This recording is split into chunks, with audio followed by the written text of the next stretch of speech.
A very good morning and welcome to the inaugural Huawei Spark Hackathon Demo Day. I'm super excited to be here, and I'm sure we're going to have an amazing morning hearing all the great pitches from the teams and seeing what you've built over the last 5 months. My name is Johannes. I'm going to be your host for the morning and walking you through what's going to be happening, as well as, of course, making sure that all the teams get a chance to showcase the projects that they have built on top of Huawei Cloud.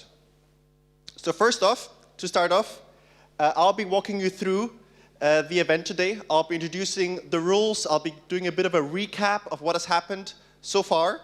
Then we'll have Fu Fang Yong from Huawei, as well as Jack Lim from Singapore Management University to do a few opening remarks.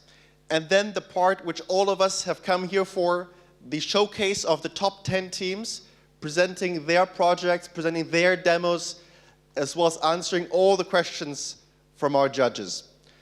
We'll then be doing a jury deliberation, during which we're going to be doing a little coding competition, which I think all of you have prepared for. And then, of course, we're going to be announcing who our top teams are, who our winners are of this demo day. Now, this program started, I think, something like 9 months ago, but it went live about 5 months ago. And during a 11-week application period, we managed to attract over 450 applications, forming 190 teams across education, hospitality and travel, eco and sustainability, finance and banking, as well as healthcare. And today with us, we have the top 10 teams. So a big, big congratulations to all of you for making it this far. Please, a round of applause. You are the top 5%, if my math is not too bad, of all the teams that have applied. So really a great, great job. You're all winners already. So please don't feel so pressurized. Take your time. The work has been done. Have fun. Do a great show. And the rest will do its magic. Now, each of you is going to have 6 minutes to pitch, of which about 2 minutes should be allocated to the demo, followed by 4 minutes of Q&A. Once we go to the 5th minute of the pitching time and the 3rd minute of the Q&A time, you'll hear a little ding. Ding, ding, ding, ding, ding. And after this ding, you have another minute left, so don't be too afraid of that. It's just to give you an indication of how much time you have. And after that, I will be coming on stage and very kindly asking you to please finish up to make sure that everyone has the same amount of time. Now, the judging criteria are pretty simple. You'll be assessed based on your pitching capabilities, how well you integrated Gauss DB, how innovative is your solution. I've done about 50 or 75 of these hackathons, so is this something that I've seen before, or is it something really quite unique? What is the business potential? Are we just building great tech, or are we solving an actual need for which people are happy to pay? How relevant is what you've built with the challenge themes? And last but not least, how complementary is the team that you have? Now, to help with this decision, I have 6 amazing judges, some here with me in Singapore, some online. We have Liu Jiang, the Chief Digital Officer of Huawei Cloud.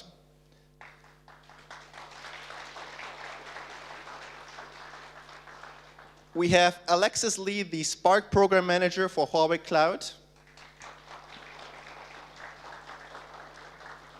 We have Huang Weilong, the Senior Solutions Architect for Huawei Cloud. And joining us online, we have Su Bin, a database expert at Huawei Cloud. We have Chen Wei Hong, the operations expert at Huawei Cloud. And last but not least, CK Tan, Head of Professional Services, Huawei Cloud. Thank you so much to all my 6 judges for making yourselves available. I'm sure it's going to be a great show, and I'll be with you at the very end to make sure we pick the best of the best 2 awards. So again, thank you for making yourselves available. this Friday morning. Now, to start us off, I'd like to invite Mr. Fu Fang Yong, the Chief Executive Officer of Huawei International Singapore, up on stage to say a few opening remarks.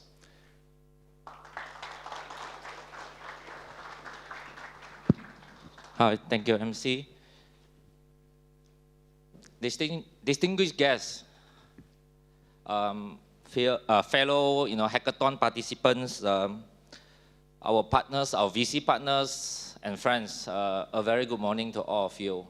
And I will have to say I am indeed thrilled, to be here today, together with you for the very first ever Huawei Hackathon, Spark Hackathon event today. As all of you are aware, or may aware, that we have started our Spark Ignite Global Startup Competition since 2 years ago, and have actually enjoyed huge success. And throughout this journey, we have also, it's actually a rewarding journey. It's actually a rewarding journey. And despite, over in year 2021, despite, all the restrictions, posed by the pandemic controls, and for the fact that we have to organize the event over via a hybrid format, we have actually received a record high of participations, from more than 850 participants, over more than 90 countries, for our Spark Ignite, startup competition program. And this is indeed, like what I say, a really rewarding journey where we have learned and grown strength to strength with all our Spark contestants, and learn a lot from them as well. For example, Scantis, UCAS, and Reverse Ads, just to name a few. And we are really encouraged, by the interest, the strong interest and enthusiasm we see on Spark. So this year, what we have done is we have decided to take a step further to look into the students cohort, as the new force, a nascent force of innovation.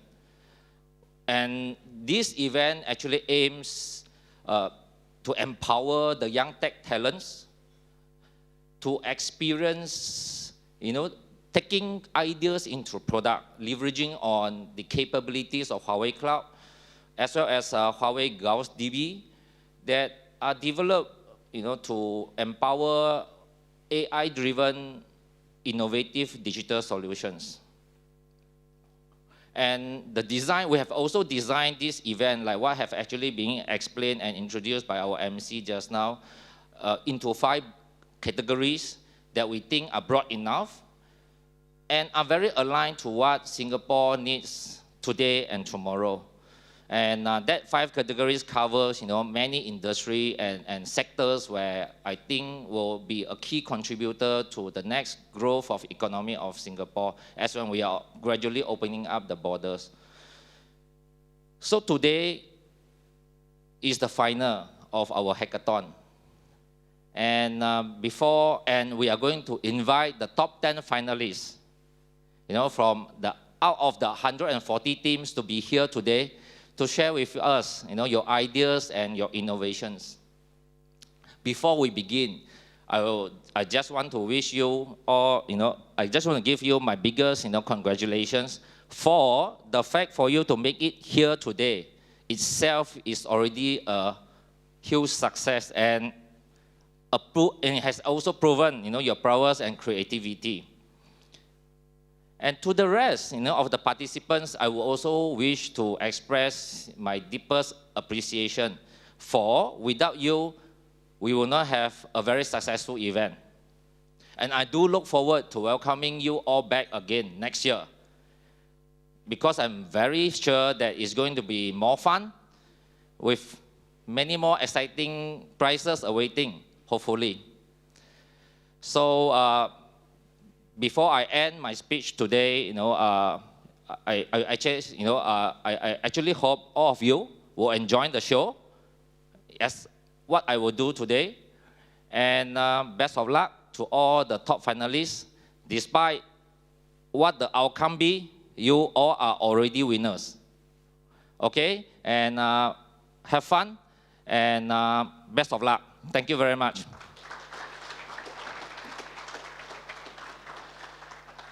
Thank you so much. Up next, I'd like to invite Mr. Jack Lim, the Executive Director of the Singapore Management University of Singapore, up on stage to also say a few opening remarks.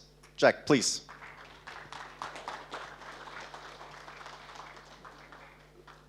Thank you very much. My name is Jack again, as you noticed from the screenshot behind me. But thank you, Huawei management team, ladies and gentlemen, distinguished guests, and also very warm welcome to our finalists seated on my left over here. So I'm sure you are eagerly awaiting the start of the hackathon, and this is the finale. But before that, let me leave you a few words for food for thought, right? As we begin this critical and important day, especially for the participants on left. So I just want to talk about three things here. I want to talk about the three things, which is talk about space. Space. Now, why do I want to talk about space? Space is very important. So the first space I want to talk about is the space within. The space within. Now, this is the space that you inculcate. This is the space of your motivation. This is the space that brought you here today. That you took 5 months of your time to come here today to be amongst what I call the best of the best for today's event. So your motivation, your space within. The second space I want to talk about today is the space between. The space between. Now, what is the space between?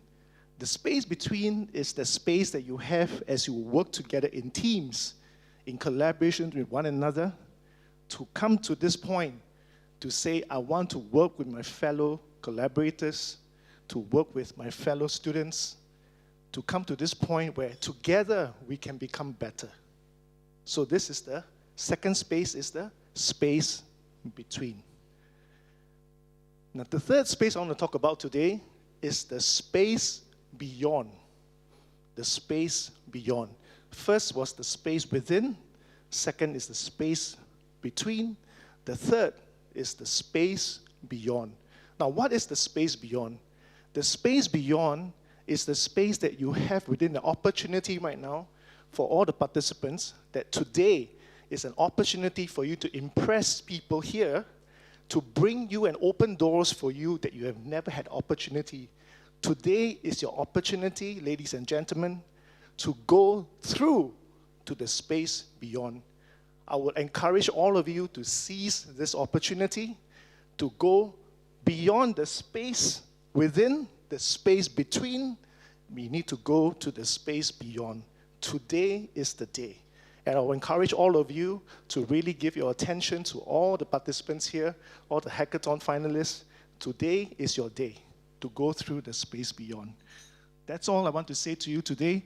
All the very best, and I know you're eagerly awaiting what is going to be in store for you today, because we can't wait to see what you have in store for us as well. So thank you very much. Thank you indeed, Jack, as well. So now the part that we've all been waiting for, I'm going to introduce our top 10 teams. We have Team Benchmark, Team Dunier Federation, Harmony ES, I think there's a little play on words there, Horrible Cheesecake, which I don't think is going to be all that horrible at all, Nubility, Multi, Nozama, Reisen, which I'm thinking I'm pronouncing correctly as a German because of the airplane logo there. Reisen means travel, I think. Let's find out later on. Sparkle Thoughts, as well as Team Eco Shop. So please, a massive, massive round of applause for all our teams that are going to be coming up one after the other, showcasing what they've built. So please, support your fellow hackers, support the teams, turn your phones to airplane mode or silent mode in case you haven't already. And the first team oftentimes has quite a task to get the ball rolling. So please, audience, help me in putting together a massive applause for our first team, Team Benchmark.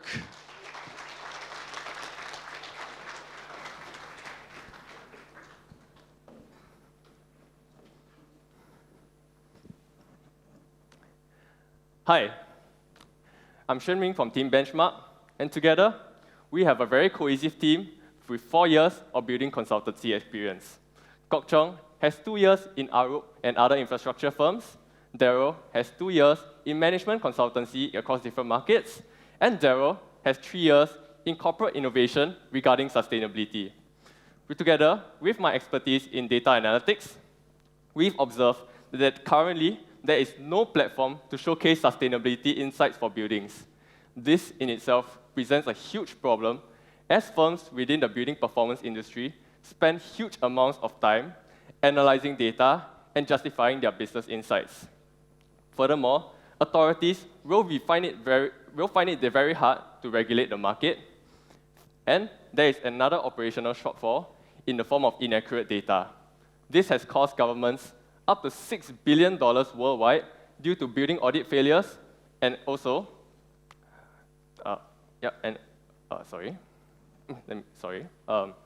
building audit failures and also regulatory issues.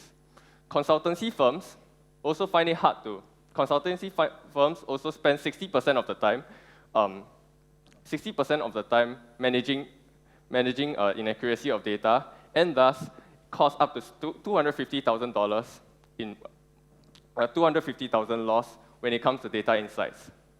This is where we come in with Benchmark as a sustainability insights platform.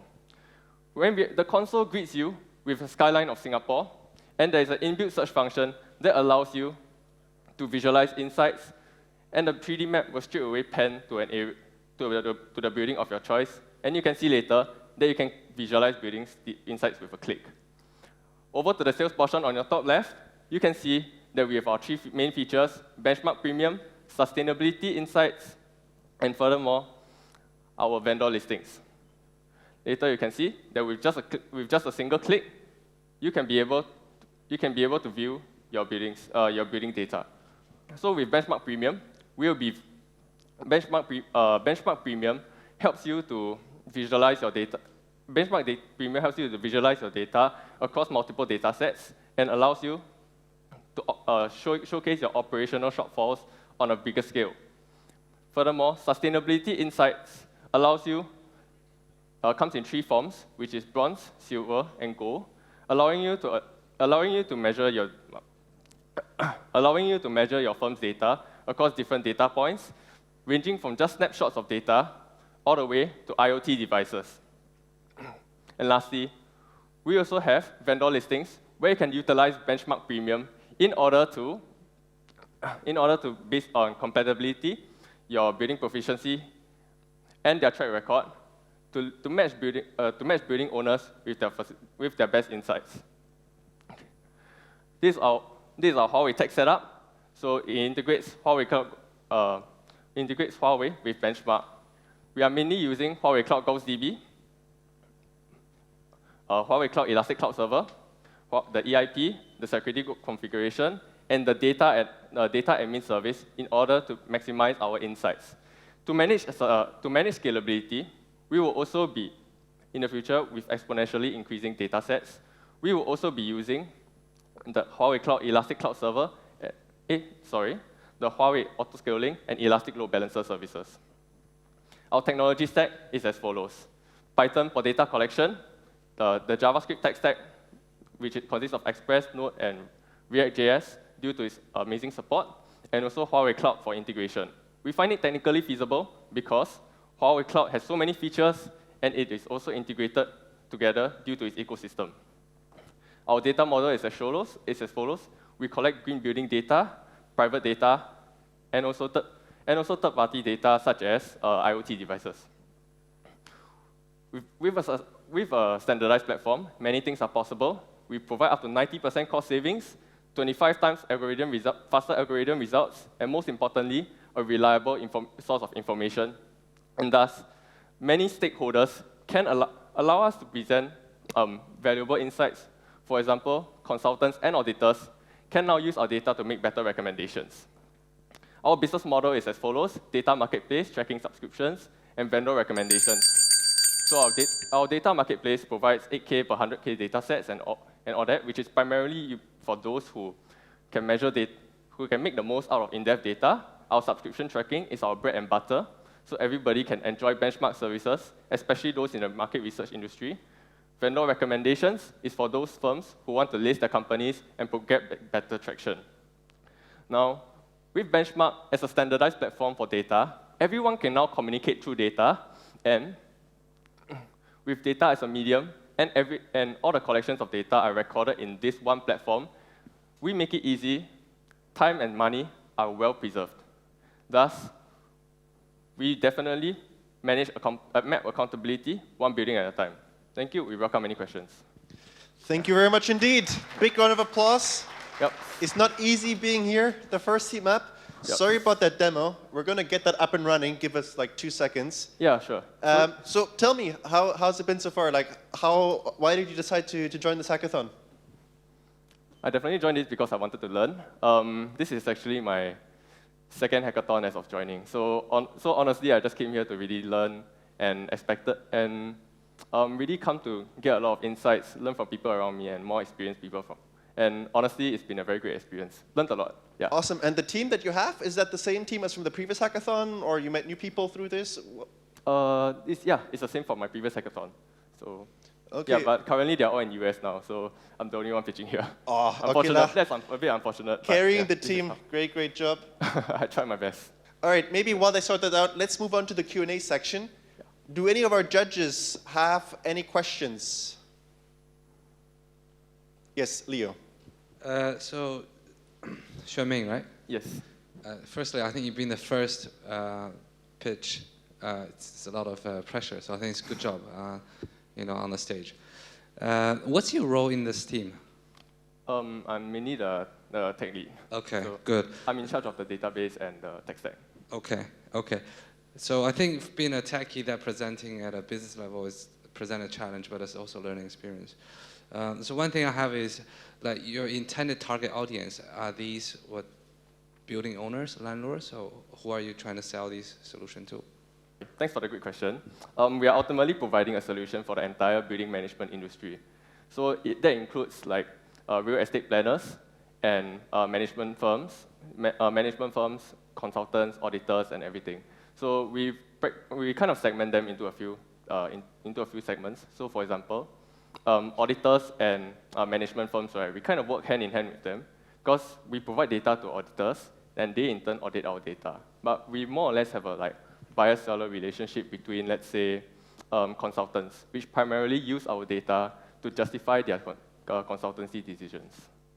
Yeah, so ultimately, we are using this entire platform, right, that help to bring the entire industry together as a standardized platform to communicate through data. My final follow-up question is, number one, was this built within this hackathon period? Or was this been an idea that you've been building beforehand? This was an idea throughout the entire that we've conceptualized during the hackathon period. Yes. Okay, that's pretty good. I think the only final thought will be in terms of data validation. Like, since you're going to commercialize this, how do you plan to authenticate the data and make sure it's credible, so the platform can present its credibility where people can actually, buy your service? Yeah. Thank you for the great question. And definitely, we see that data validation is a huge concern, especially when it comes to sustainability. Sustainability comes with its own problems such as greenwashing and all that, but not so much for the business, the building aspect. But regarding data, we primarily collect data through 3 means, which is firstly through primary data. So we data collected on site, and then we process through Python. Then we also have private data, which is from private firms and management facilities and all that. Lastly, we have open source data, which is available widely. And it's actually the open source data set that we used as a sample data set for this hackathon. So what we do is we try to do 3 forms of filtering through Python. So for example, the third-party data, which would be the most malicious, so to say, because it hasn't really been audited yet, we do it through more strict filtering processes, such as, for example, we sanitize the data and all that. to prevent stuff like SQL injection, for example. So regarding the authentication of the data, we will also bring them through audit firms in order to make sure that the data not only goes through a algorithmic level, but also a more human level. Yeah. Hope that answers your question. Yeah. Thank you. Awesome. I think that's all the time we have for questions. But just to be fair to the team, what I think we'll do is we'll let you talk through the demo again, because it's a little hard to understand without the voiceover. Sure. Thank you so much for the Thank you so much for the opportunity. Right. So what you can see now, right, is a skyline of Singapore where each building, right, shows essential building data. At the top of the screen there, you can see that there is a search function that allows you to actually search through like your different buildings via postal code or building name. And at the top left, you can see our three main features, which is Benchmark Premium, aka our data marketplace, our data subscription model, and also our vendor listing. So you can visualize insights with just one click, as you can see. The top there is our benchmark score, which is a proprietary score out of 100. Then you can click here for further benchmark premium insights. So we collate multiple data sets to find different vulnerabilities, as well as additional vendor listings based on their proficiency and how well the vendors themselves fit the company. And furthermore, we'll then be proceeding on to the subscription model, which is segmented into bronze, silver, and gold, and each of them provide an additional parameter. So this is definitely, as previously mentioned, this data ranges from snapshots all the way to real-time monitoring from IoT. And for report card, it's also an additional feature for Benchmark Premium, which allows you to visualize insights based on data traffic. Now we're running through the Huawei Cloud model that we use throughout the entire hackathon, which is, firstly, we'll be talking about Huawei Cloud Gauss DB and the elastic IP used to connect to the database. Then the data admin service used for database tracking and performance model. And then now we have the database tables themselves. So this is especially important for database traffic. Then we have the security group configuration for both inbound and outbound. And lastly, we have the Elastic Cloud Server configuration. Yep, that's it for the video. Awesome. Big hand of applause, please, for first team benchmark. Great job. Yep, thank you so much. And we're going to now be inviting the next team up on stage. The next team is Dunian Federation. So please help me welcoming our second team for the morning. Okay, good morning everyone and judges, our panels of judges and also finalists. Today I'll be presenting to you the main solution of ideas of the team under the category of education. So let us start with the shocking statistics. 62.9% of the surveyed students found current e-learning platforms as ineffective. And personally, when I was in secondary school, I used to struggle a lot in academics because I find that textbook information and also worksheet questions are ineffective, and also online resources does not really cater to the syllabus that I'm learning. Lastly, also e-learning platforms mostly only caters to MCQ questions that are not really effective because it's not challenging. So let us know what we propose. And back then, I was struggling to learn, and I really hope that there's a personalized e-learning software that's able to cater to my own education needs. So that's why we propose this WingLearn, the right solution. This is an integrated learning platform that is able to usher in a new era of digital learning. Let us proceed to the demo video. So this is the homepage after we sign in an individual account. And let us click Learning. And let's see this amazing number of academic resources for each core subjects. And this top course is the recommendation that we have. And so let's click the acid and bases as an example. So in this course, we offer a conceptual note that's able to highlight key information and offer a good summary of this chapter. Next, we will offering engaging videos especially curated for students' needs. Afterwards, we have a question analysis to help to guide students on how to approach questions in exams. And this also includes interactive gaming that helps to simulate real-life experiments.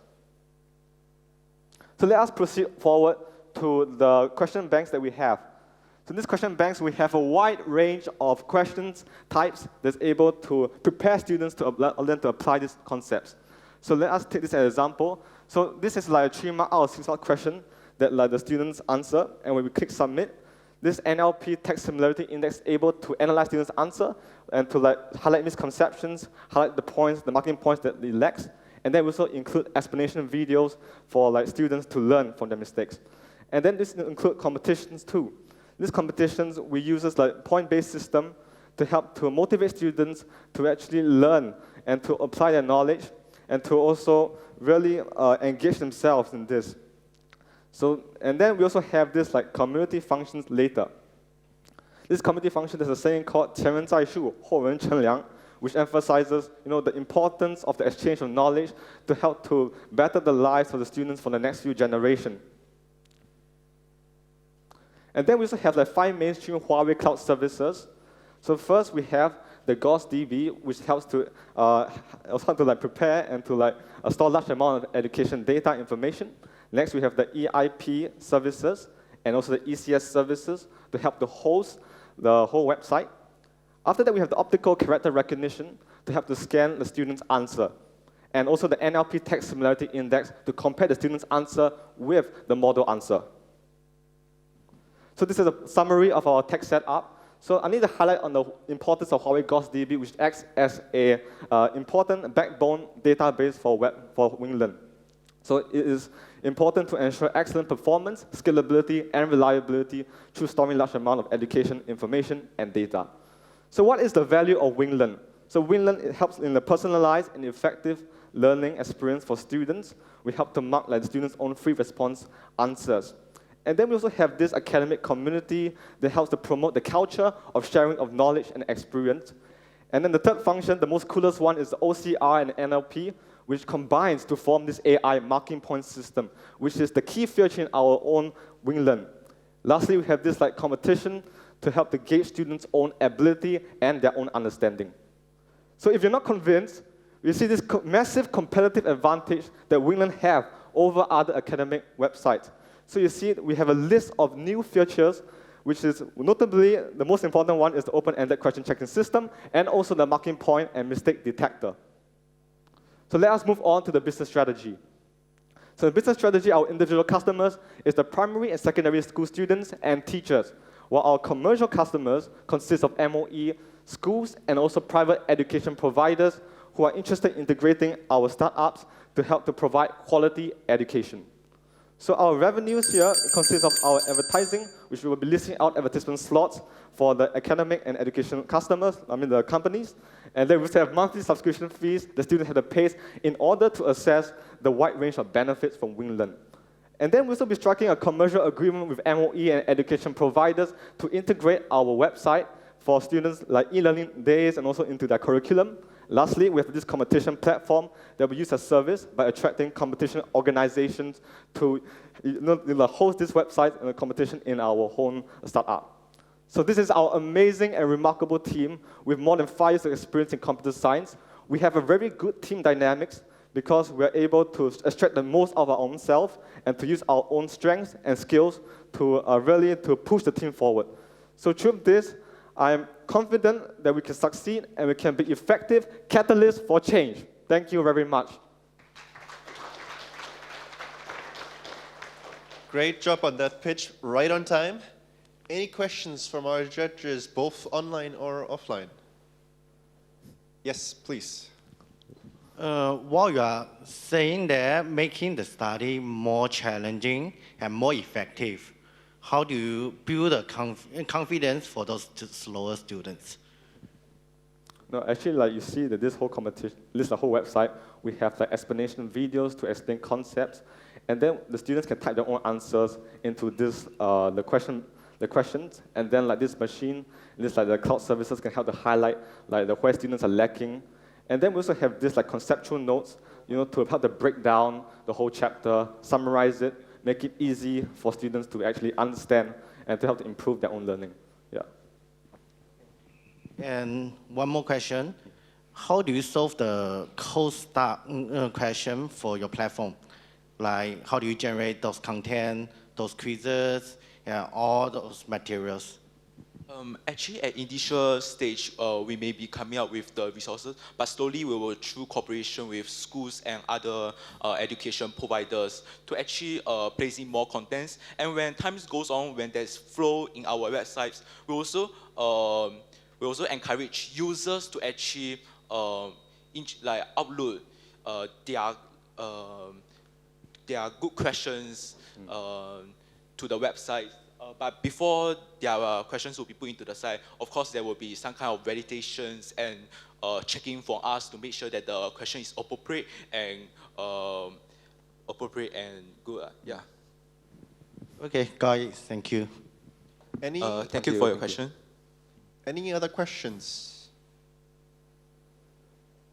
Online judges? Offline judges? Online judges? Hello, guys. Any questions from you guys? Hi there, Tony. One question from my side. I see you used the Huawei Cloud OCR service in this project. Can you tell me how, which part in your project you used OCR service? We actually use the OCR system to recognize students' workings and also their answer. Then the recognized working and answers will be sent to our backend and go through some algorithms to actually see if it matches with the standard answer with the help of NLP technology. Yeah, actually this is suited for mathematical questions. So students don't really have to type online the massive the amount of equations. They can just do it on paper and then scan it through the OCR system. We can help them process it and to mark the student's answer. Yes, but of course to better improve the system, definitely after going through the OCR system, we will also do some additional checks and also some move over to actually make sure that we are actually judging the thing mostly right. Yeah. Maybe one final quick question. How do you guys complement each other? What's your role in the team? So I'm actually in charge of the front end and the back end developments. Jonathan here is mainly managing the database. Design and also, and also brainstorming the problem statement. Then Benjamin, he helps in the marketing side of this whole Wingland. Yes. Where do you find this product or this idea being the most I guess the biggest challenge for you? Was that the tech or was that the business idea?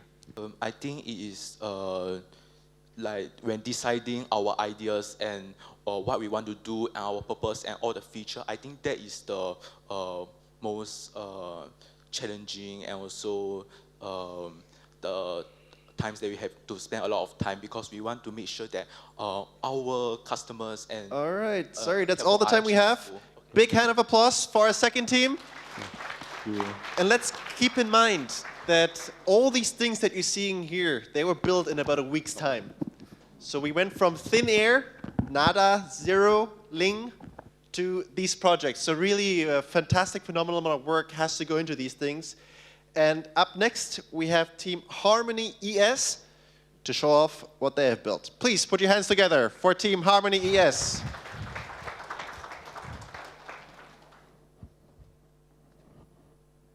Nowadays, green power projects are being constructed at a pace faster than ever.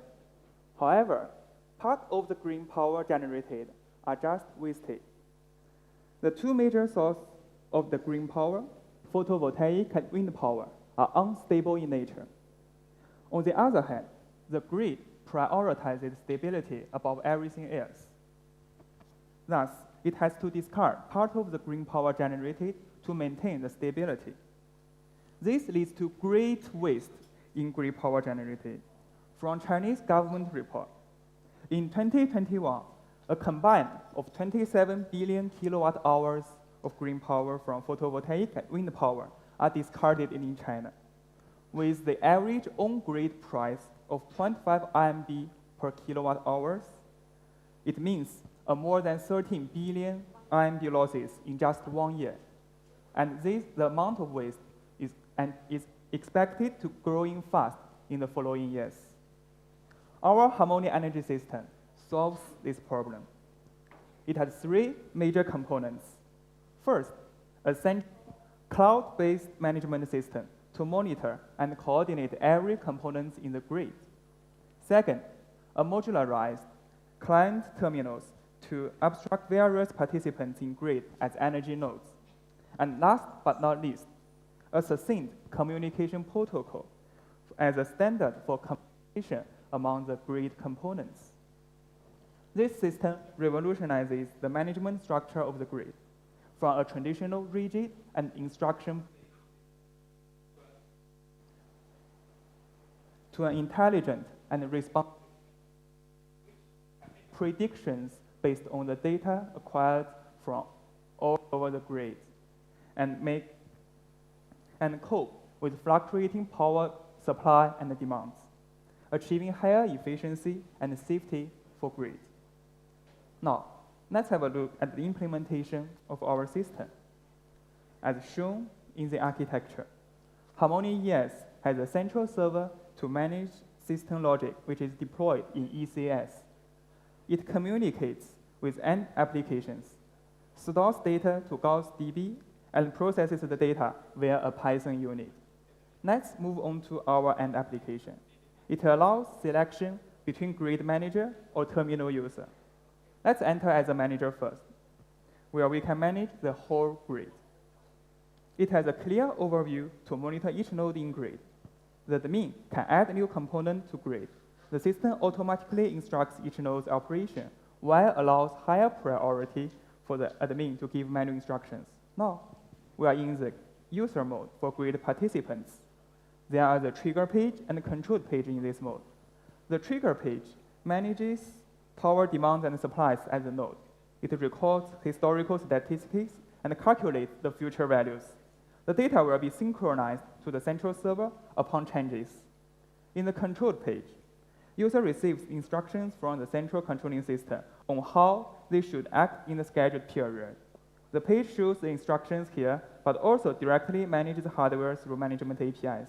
That's all about our application. The server and database communicate in my circle to store data from all nodes. The high performance of Gauss DB allows our system to deal with a large amount of real-time data. These are the screenshots of the console of Gauss database and other resources we used from Huawei Cloud.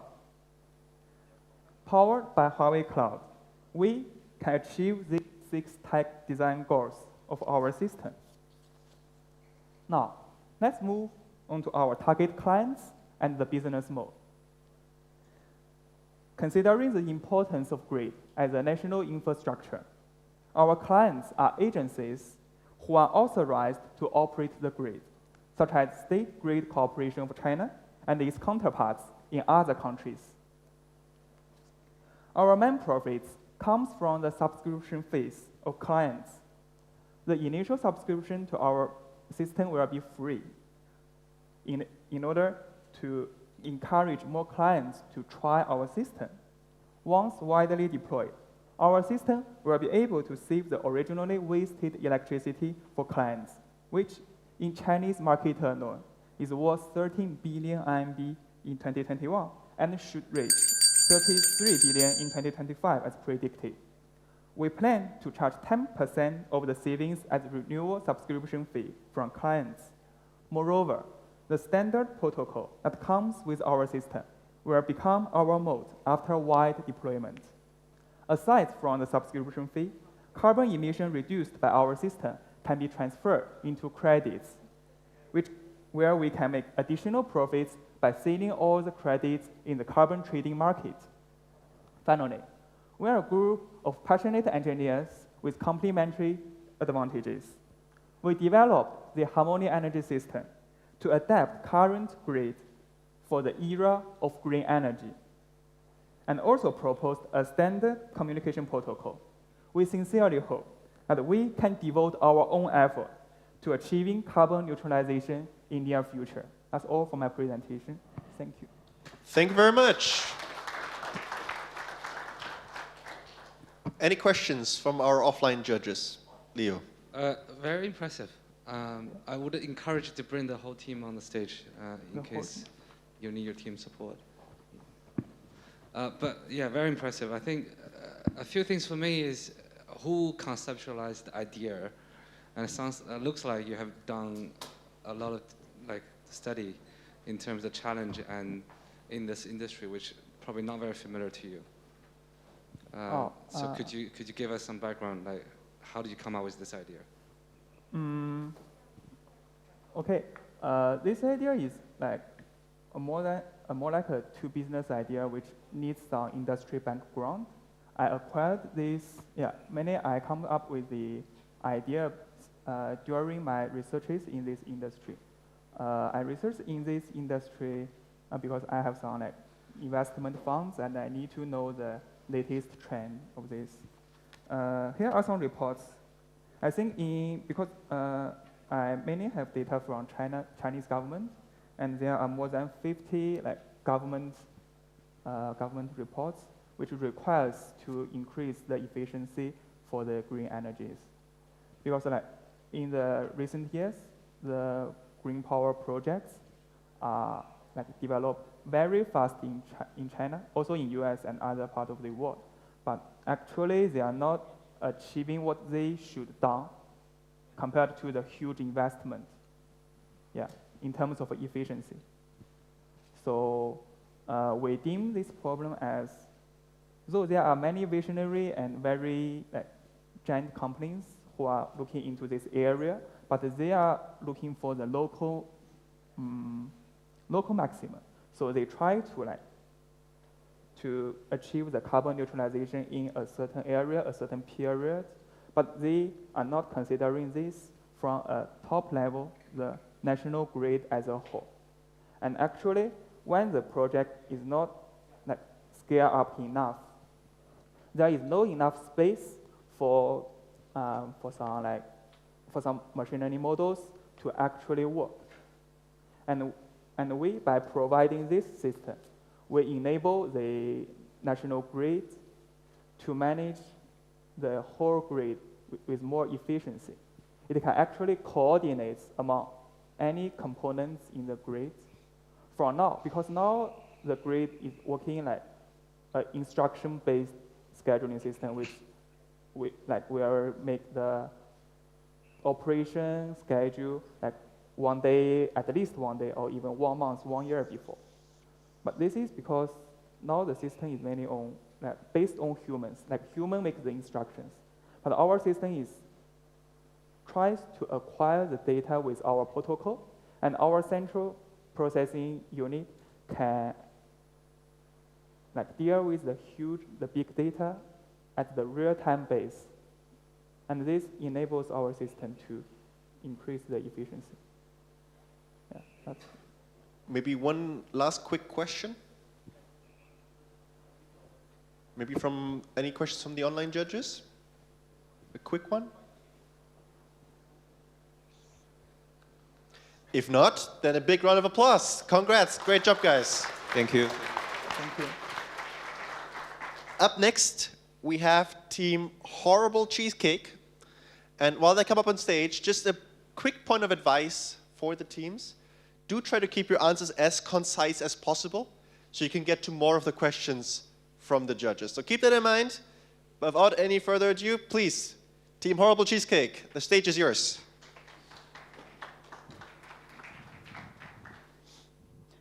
Good morning, everyone. I'm Xiang Yi from Horrible Cheesecake, introducing Rehome, the revolutionary e-commerce app to eat good and save food.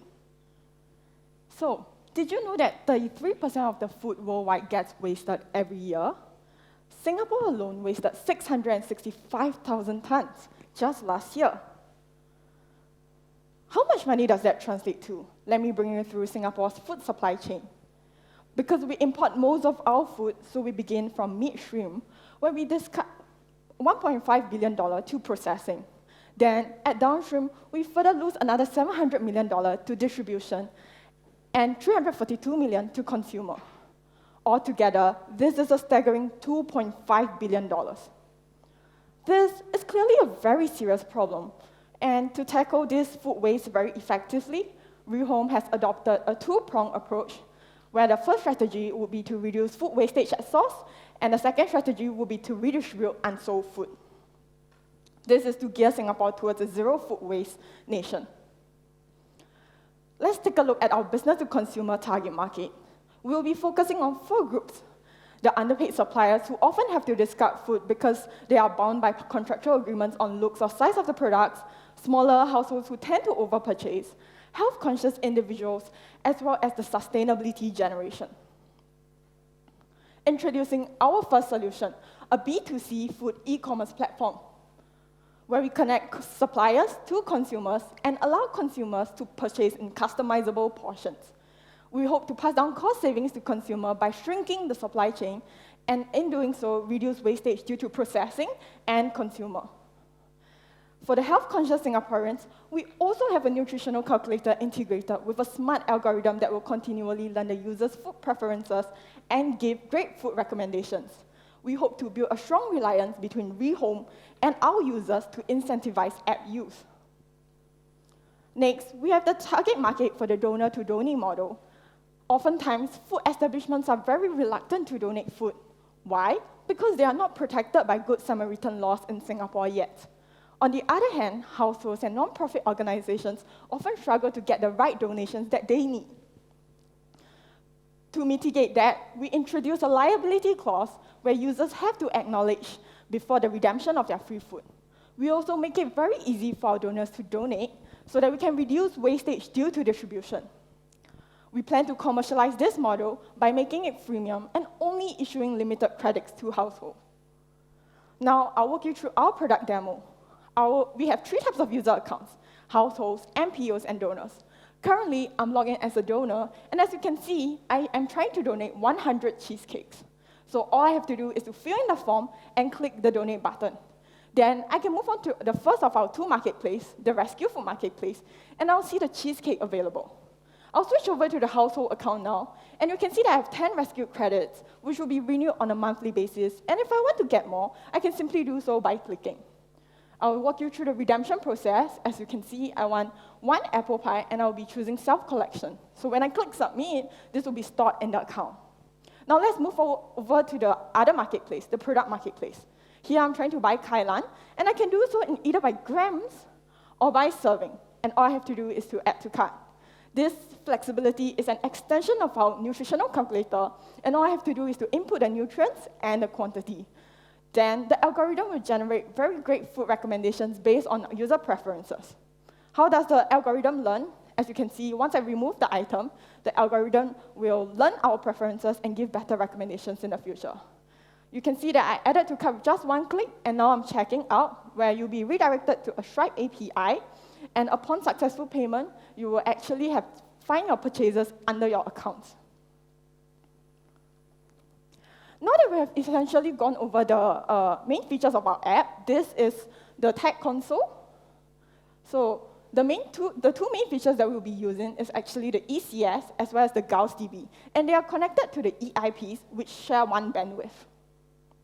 Let's take a look at the specifications for the ECS, and when you click remote login there, you will be directed to this page where you will see the website information. And then because our data is stored in Huawei's Gauss DB, you can access it through the data admin service, and you'll find that these are the tables that we have created for our application under the database cheesecakes. Okay. So Rehome aims to streamline the supply chain by removing the middleman and passing on the cost savings to the consumers. We aim to generate revenue from 3 fronts. 1, we get commissions from suppliers when they sell with us because we don't bind them to contractual agreements. Next, when we impose a surcharge when consumers purchase customizable portions. And finally, we charge for the additional credits that users purchase. This is our competitive advantage, and we will ensure that users get both cost savings and flexibility when they shop with Rehome. All of this couldn't have been done without my wonderful team. Once again, this is Rehome, brought to you by Horrible Cheesecake. Join us today to eat good and save food. Thank you. Thank you very much. And thank you for working on such an important and big problem as well. Any questions from our offline judges? How do you come up with the name of horrible cheesecake? Okay, I'll take this one. So because at first we wanted to do something that's related to food, so we were brainstorming about what could be related to food. And then because, our problem is food wastage, and oftentimes it's due to spoilage. So personally, because I thought of the team name, and my favorite food was cheesecake, so that's how we came up with horrible cheesecake. Yeah. So just to understand, you're trying to reduce food wastage across the value chain. One is to connect the supplier to the customer direct, cutting off the middleman. The other one is for people who donate their unfinished food. Am I right? Yep. And how do you ensure the food got delivered and people can, for example, the stuff I didn't eat, I'll give it to somebody else that people would willing to pay for it? Okay, so the food actually doesn't come from the users. It comes from food corporations and establishments. So it's like leftover food from the end of the day. Yeah, so it's not like, so they would have to have the F&B license to be able to donate with us. Yeah. I see. So it's not C2C, it's B2C. So the supermarket. Yes. Yeah, correct. So the donation is actually by corporates or companies that have tend to have leftover food. For example, Deaftalk, when they sell and they have leftover at the end of the day, and instead of discarding it, they can instead come to us and then engage in our platform to actually redistribute the food over. Yep. My question is on fulfillment. Do you guys take any inventory, or is it directly from the corporations or the donees to say you get picked, right? Self-collection or delivery? For this, I think that we wouldn't keep any inventory for the donations part. It will be direct. It's a direct link between the corporation and the consumers. Yeah, I think the whole point is that we want to eliminate this process where there's someone in the middle, right? That's constantly that is causing this inefficiency. So for now, I think what's happening is that corporates pass it to this middleman, right? So they will say, oh, we're gonna donate, then we give it to you. And then this middleman goes on to contact different charities. And they're like, oh, how much do you need, how much do you need? And that's the thing that we actually want to eliminate, yeah. The point is you have a platform and you give them the option to self-collect or deliver. Correct. What happens when I pick delivery? So the delivery will actually, we thought of having it fulfilled by another company. For non-profit organizations, we are hoping to contact any transport companies who are willing to do it on a charitable basis. But then for users, if they choose delivery, I think that we would have to step in to be the one delivering, because the food corporations would not want to be in charge of the very laborious process. All right, yeah, that's fine. Okay, thanks. All right, any questions from our online judges? Yeah, this is CK. One quick question. So let's say tomorrow you can start this business.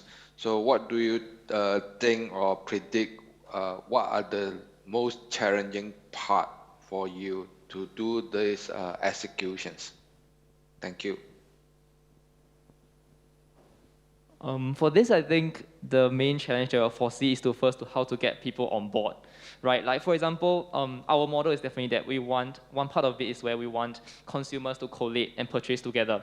If we cannot get sufficient consumers, right, then there's no way that we will achieve our purpose of this mass purchase and specific distributions for individual users. So it means that when we start off immediately, right, we need to have, in a way, somewhat a certain level of consumer base that can be with us so that we can do a proper distribution process. And I think that will be the main challenge that we see.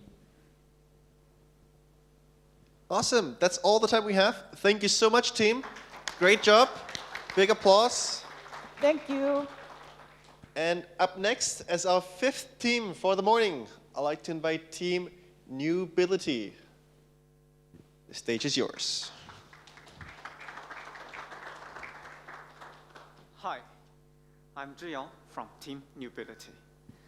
Today I'm here for bringing something very exciting. I started with sharing, I'd like to share a video from our friend Yan Wei.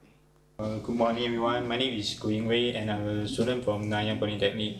And simple, I had the hearing loss, that's why the pronunciation problems. So after testing this evidence, I really believe that this evidence can help the student with the same problem that I face at the trial. As you can see, his pronunciation is not very clear. So you may also have similar experience when you are talking to someone who is born deaf and wearing cochlear implants. You'll find it hard to understand what they are trying to say. Well, such cases is very common.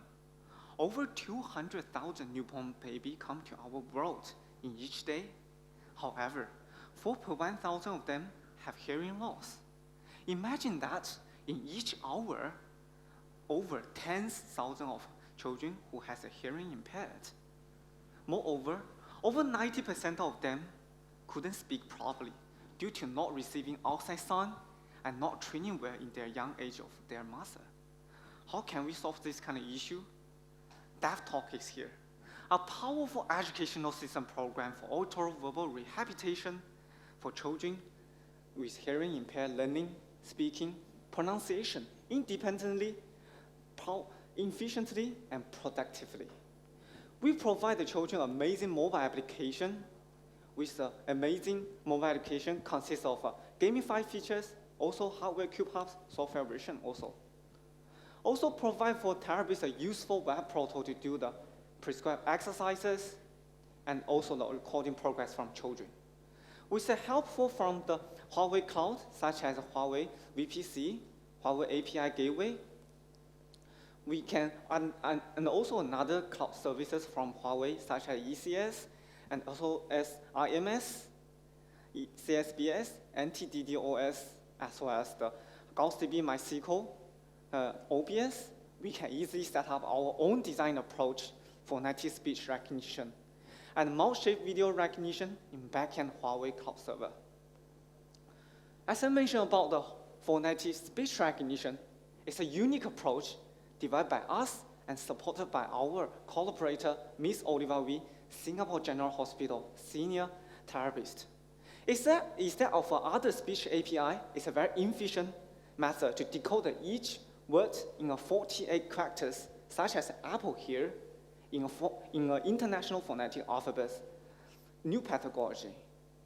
Through the supporting and collaborating from different area experts, such as Ms. Oliver Wee, Ms. Shelling Wang, which we have consulted with, and through the support testing around 100 testers from local NGOs, we can set up business model as a software as services, sell the Cube Hub separately.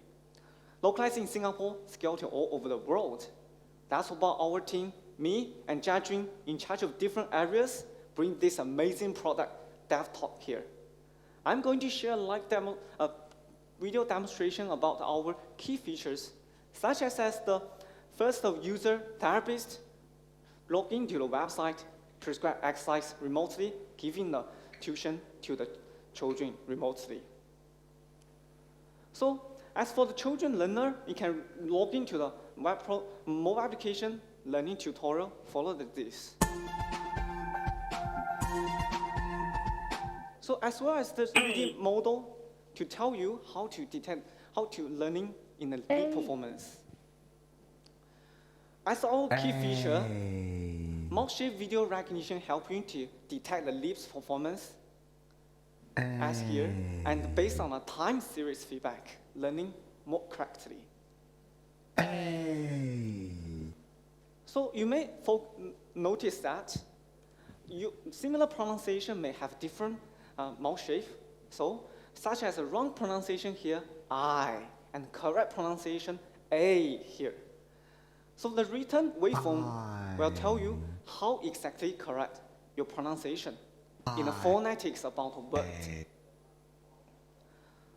And you also can play back your voice in all the phonetics parts. As for learning motivation, we created Jump for Fun games and other games also to helping children pronouncing a word, control the chessman, jump to next step, follow the top right corner. Also for the hardware cube hubs, encourage the children to use their hands, reinforce their brain to pronouncing a phonetics about the word. Also the software version, more convenient, more effectively. So also as well, back to our therapist users, all this kind of a recording progress will send back to the therapist to giving a timely feedback, helping the children learning, speaking, and pronunciation. So that's all about our Huawei using in the Huawei Cloud Consoles. Hope you can enjoy that. That's all about our sharing. Thank you so much. Support us, help them, helping the children make the best sound. Thank you so much.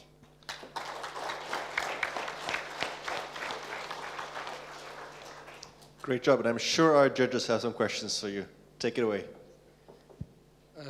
I found it amazing. I found something, even for me as a people who doesn't have that disability, learning English has been a challenge, right? So I think having that sort of feedback is great.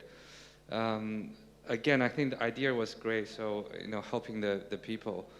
How do you come up with this technology to sort of support the children or the people with that problems?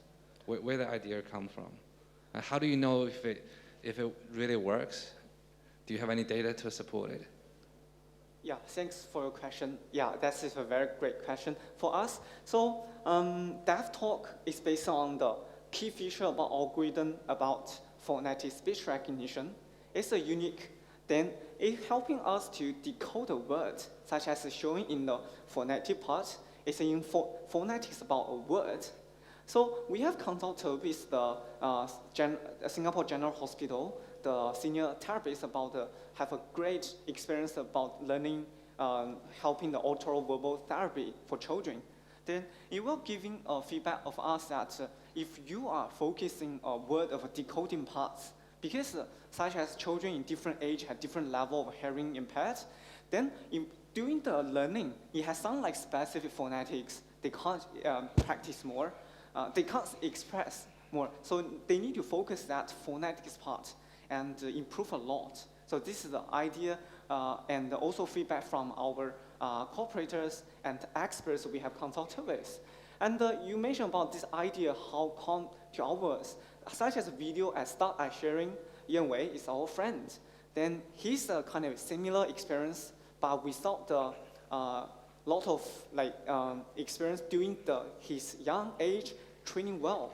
So this gives us a lot of inspiration to focus on more and using technology and helping from the Huawei Cloud to implement this whole product.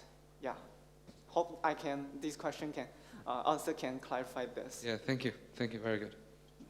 Any other questions from my offline judges? Yes. I noticed in the first video, the product name is AVTech instead of Deaftalk. How do you improve it over? Sorry? How do you, what's the improvement during this hackathon? So what did you do in this hackathon? I think, are you basing on a previous version, right? Just now in the video showing here, AVTech is our friend Yan Wei speaking some technology provide for the oral-verbal rehabilitation, like helping them. So as the Deaftalk, you mentioned that we are implementing here is using a lot of Huawei technology, helping more efficiently and more effectively and to implement this product, helping very clearly to helping them in each user, and from each user we can more closely from their feedback implement about the stability about algorithm and the whole version of the web portal or the product, everything embed together to helping them in this. Yeah. Okay, thank you. Yeah, thanks a lot. Any quick final questions from our online judges? Yeah, this is Tony. One question from my side. About 7 Huawei Cloud services were used in your project. So what's the biggest challenge for you to call all these services to support your idea in this project? Its biggest challenge for us is helping the set up in the server, borrow all the API and all the models that we have using in the backend servers. So because time limit, so I just using this quick answer to answer a question. Yeah. Awesome. Thank you so much. Big round of applause. Thank you. For our 5th team. There you have it. These were our first 5 teams for the morning. let me invite up on stage Team Multi to get us going again. Please, a big round of applause. Mic test? All right. Hi, everyone. I'm Yiqing, representing Multi. So from our slogan, Healthy Eating for Everyone, you can tell that Multi is about enabling healthy eating. So let's start off by talking about why it might be difficult to maintain a healthy diet. We believe that there are two things that prevents people from eating healthily, that being time and money. So firstly, healthy eating is quite expensive because we often charge a premium for healthy food. Healthy eating is also very time-consuming because of the fact that you need to do extensive research, planning, and prepping to get a good meal plan going.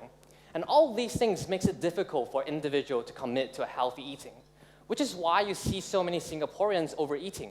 Singaporeans consume more sugar, sodium, and of course more calories over the daily recommended amount. So the question now is, how do we make healthy eating accessible to all the families out there, especially Asian families in our context? For that, I'd like to introduce you to Multi, an intelligent family meal planning and calorie tracking app. To start off, Multi is designed for family use. With Multi, you can add any user into your family. You can edit and see all their diet goals. Multi also provides family meal record and shows you relevant statistics to help keep you on track with your diet. For its core functionalities, Multi is built with an intelligent meal recommendation engine that allows you to effortlessly personalize your meal plan. It also has an AI-powered food scanner that makes food logging a seamless experience. But of course, Multi is not exactly one of a kind when it comes to a fitness application. There are other apps out there, like MyFitnessPal, LifeSum, Fat Secrets, and so on. They're all very good fitness apps. They generally provide a calorie tracker, an extensive food database for food logging, diet plans, and of course, healthy recipes. But they're also common in their manual, tedious food logging process, a catering to an overwhelmingly Western audience, and most importantly, the lack of family features. Now, we believe that the last point is especially important because not only is it more efficient to do meal prep and meal planning as an entire family, but also because, according to experts, you need support and monitoring from your close family members to actually maintain your healthy habits, especially in terms of eating, right? Which is why Multi is so different from its competitors, because at its core, Multi is a family product. So let's take a closer look at Multi with a demo. So with your personalized dashboard, you get a weekly overview of your calorie content, calorie consumption, and macro intake. You can invite any user into your family with an invite code system, and you can view their intake goals. You can view past meals by using the calendar and view your meals that you've had. Meal plans is where Multi's family functionality really shines. Here, a single user can customize the family's entire meal plan. Simply select a user, and Multi will automatically recommend healthy recipes based on this user's diet goals and also dietary restrictions. Now, if you don't want to cook, simply turn off the I want to cook switch, and Multi will recommend restaurant-made meals instead. And we believe that this feature allows for advertisement and also integration with local delivery services. Moving on to summary page, here Multi provides a summary of all the meals that your family members have chosen for the upcoming week. This allows for easy progress tracking and peer monitoring so that everyone sticks to their healthy diet goals. Below that, Multi automatically generates a weekly grocery list based on your meal plans. This allows for easy grocery shopping. We believe that this feature can also be integrated with local supermarkets to streamline further your grocery shopping experience.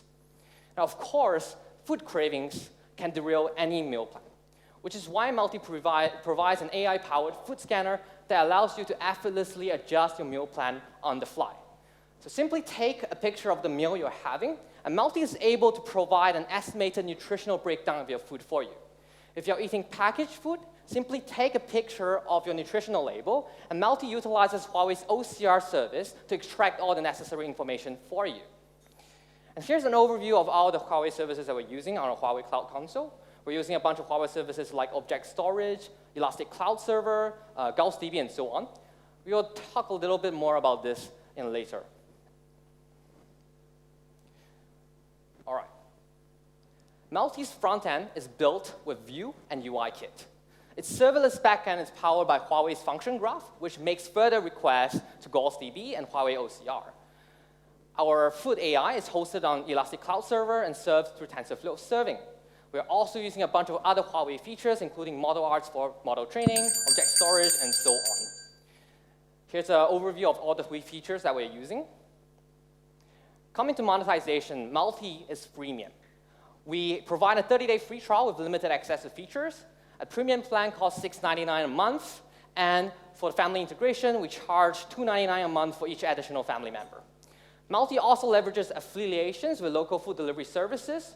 We charge a 5% affiliate fee for all purchases our users make on these platforms when they are redirected to them. And lastly, here's my team. Again, I'm Yi-Xing. I work on ML, graphics design, the front end. My teammates are Jiayang, who works on API, database management, the front end. And lastly, William, who works mainly on the back end. And that's all from Multi. Healthy eating for everyone. Thank you. Thank you. I think all of us a little hungry. It's a bit early for that, but nonetheless, great job on that pitch. Any questions from our judges? I guess undoubtedly it's probably the best pitch so far. Well done. The UI was fantastic. I think you guys are ready to sell. Is it? Sorry? Is the app already ready to open business? Well, I mean, on the surface it looks really polished, but there's a lot of things that we're not quite satisfied with. Okay. So there's a lot of work to do if you want to make it get going. Yeah. On surface it looks great. I guess the one question I want to ask is, what is the motivation for people to use your app, where diet probably not the top priority for those people? How do you attract and acquire those people to use your application?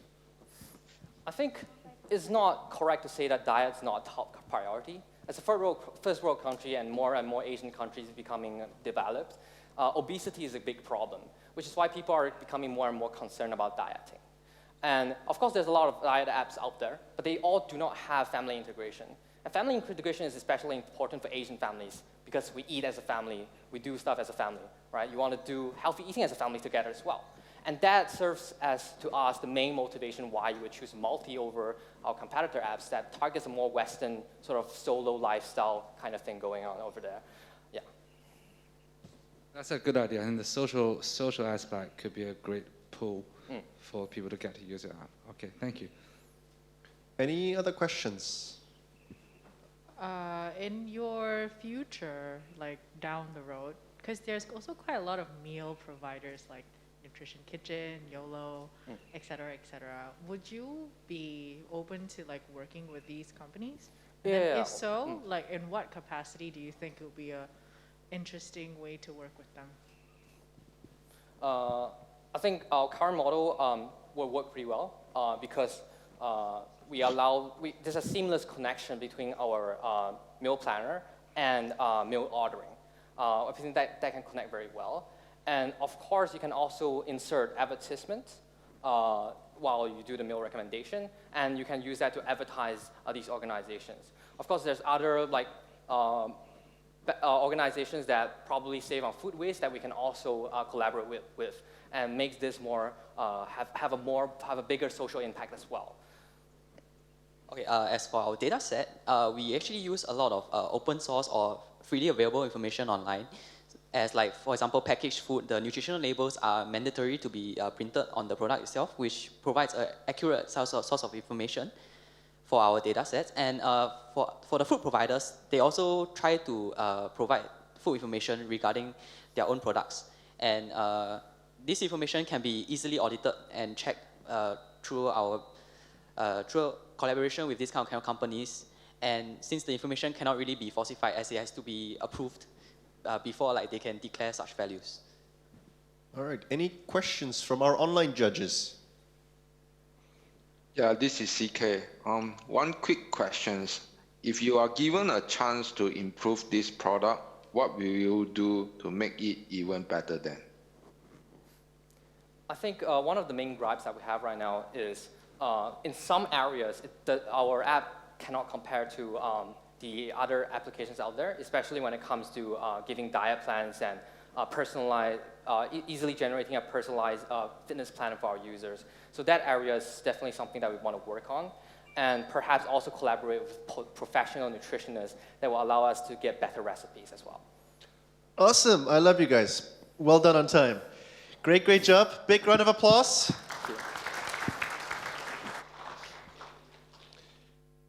And up next, I'd like to invite Team Nozana up on stage to introduce what they have built. Please, a big round of applause.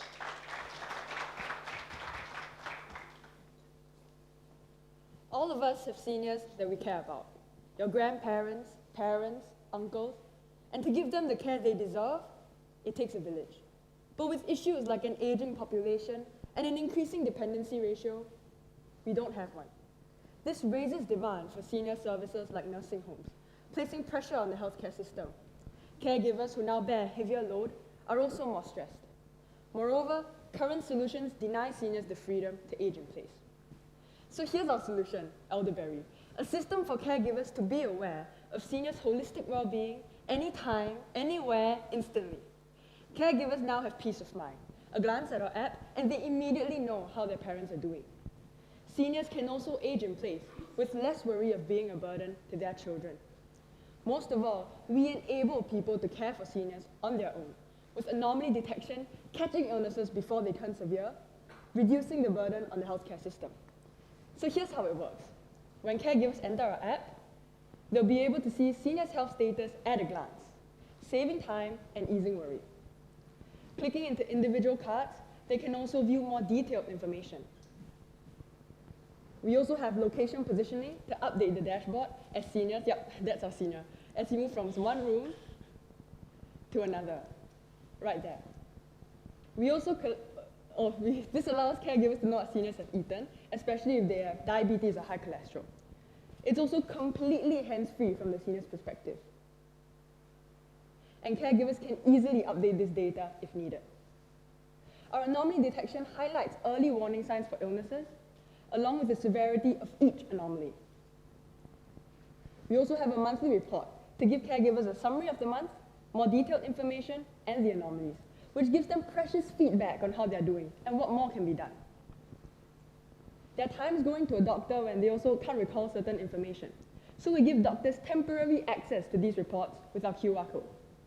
So doctors scan the QR code, they have access to our report, they have a more complete picture and can make a better diagnosis. Now our chat. Caregivers can easily send a text. Hello, can you call me back? Seniors receive it and can send one back. Hi there, this is a reply. All with the press of a single button.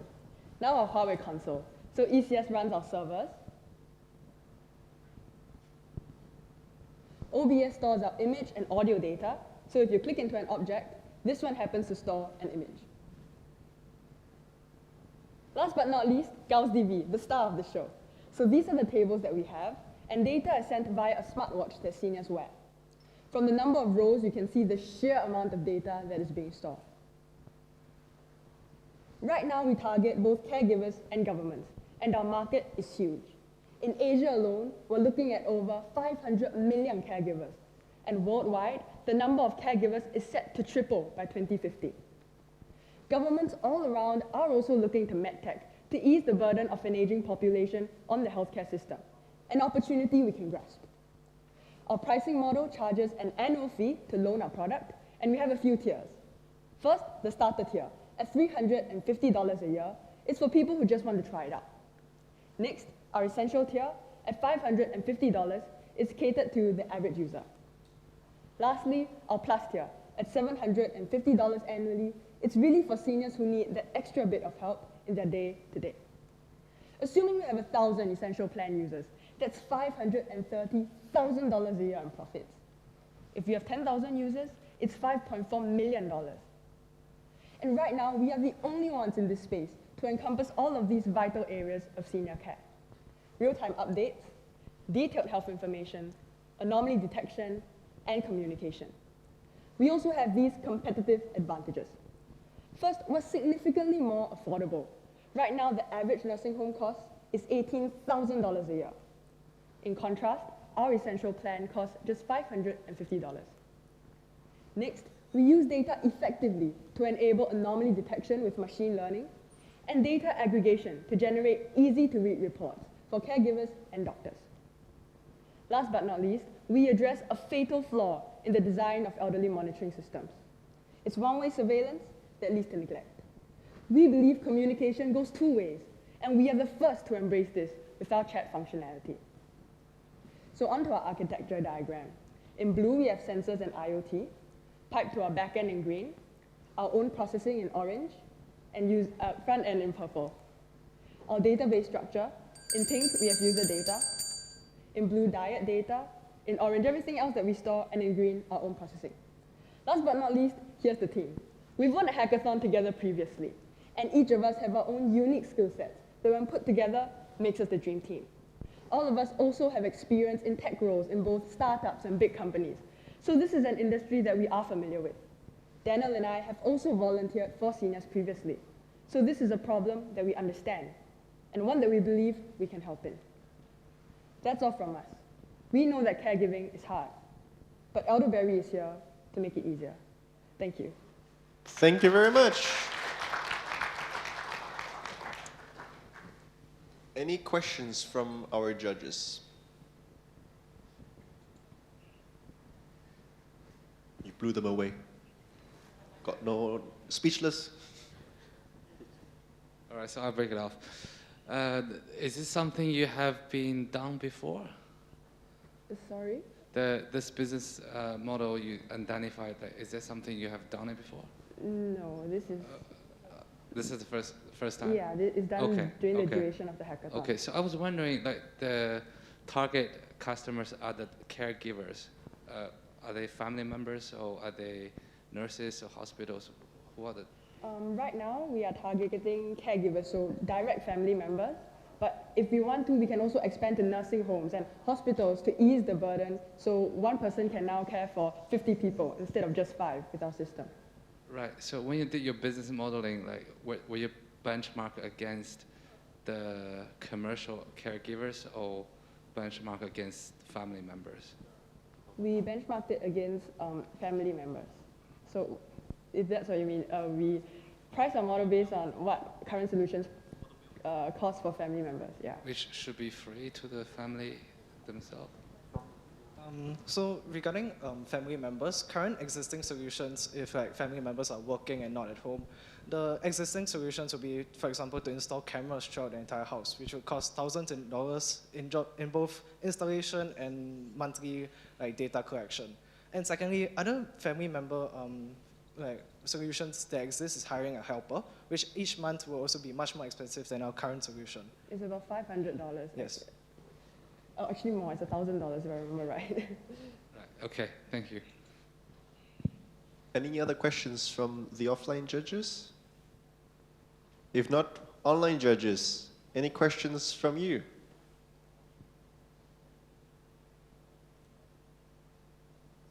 All right, let's do this like 3. Oh, Alexis, yes, please.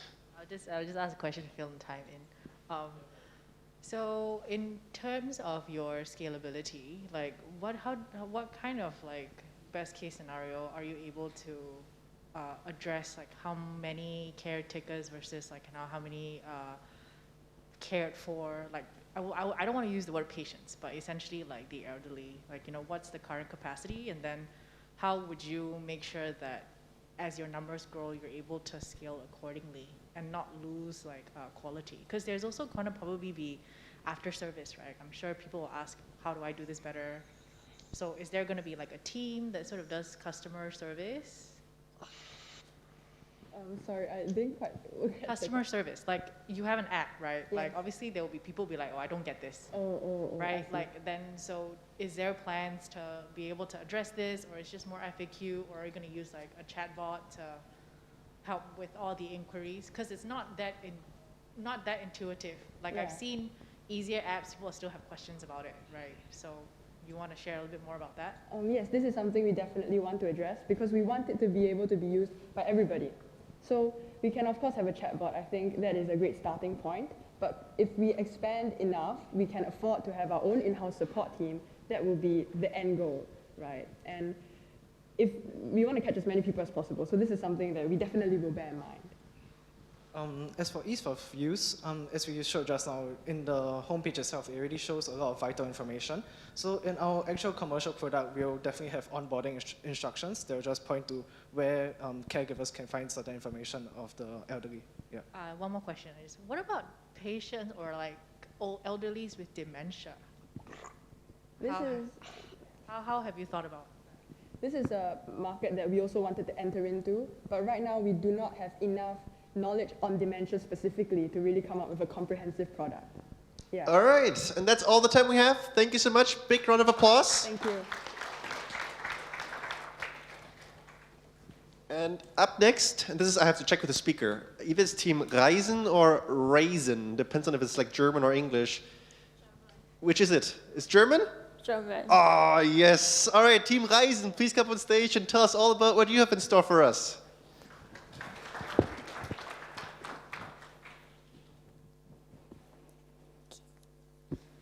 So, as it is now, if you're a traveler traveling to Singapore, you might be at a loss as to where to visit or where can you even find reputable tour guides in Singapore to bring you around. Then you also realize that most guided tours are pre-planned, so you have to work your itinerary around these pre-planned tours. So you either end up deciding to push on with your plans without guided tours and deal with the hassles you face along the way by yourself, or give up on the itinerary that you have spent hours working on. Thus, we first conceived of Horizon with the main aim of creating a convenient way for you to create a personalized itinerary, as well as enable you to book from a readily available pool of tour guides under minutes. Now, let's take a look at how exactly does Horizon work. Imagine that you are a traveler traveling to SG and you found Horizon on the App Store.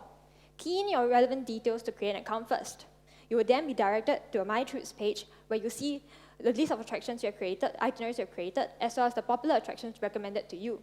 So, perhaps you are interested in the Peranakan neighborhood. Simply click on it to learn more about it.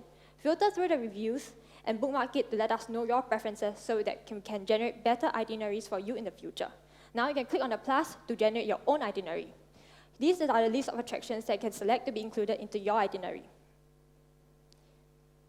Next, you can choose the dates, the number of people on your trip, as well as your travel expectations for Horizon to auto-generate an itinerary for you.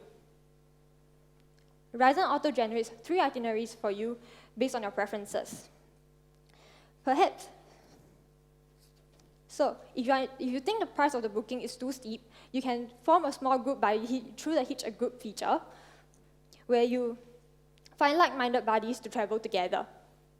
So, to book a tour guide, you can navigate to the list of tour guides here and rank the tour guides by their ratings and reviews.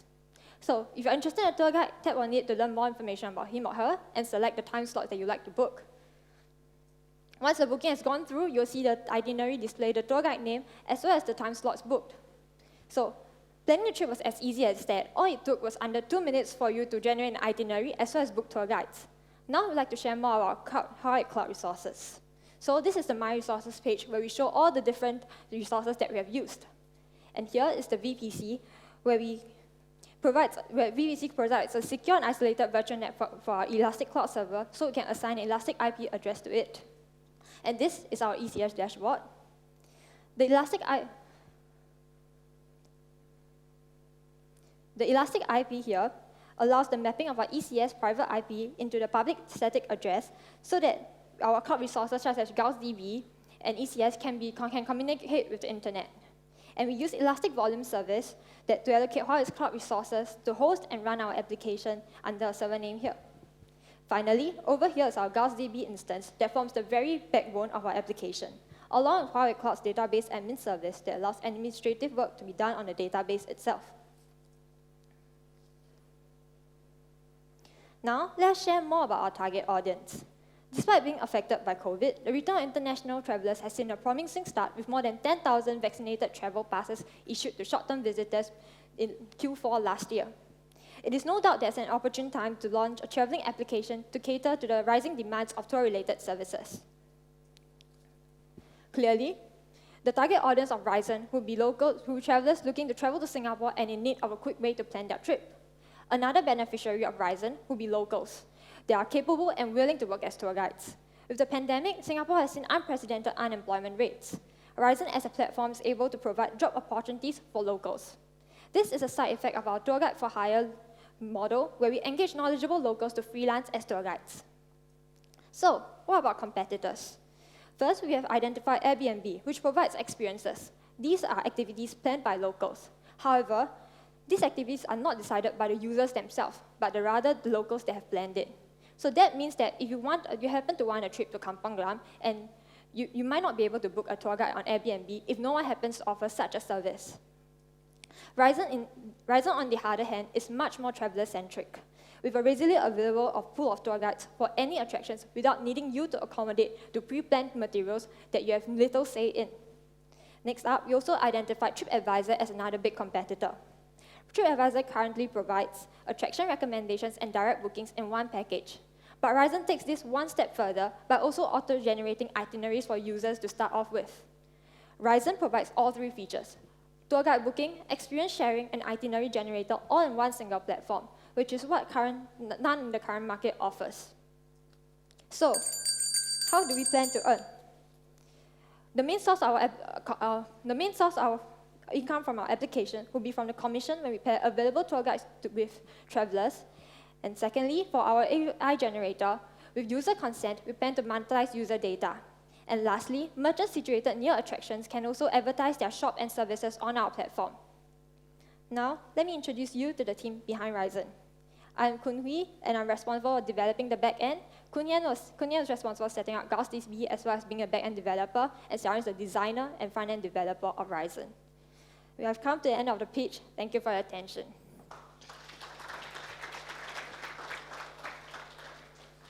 Great job. Let's get the teammate as well up on stage. Any questions from our judges?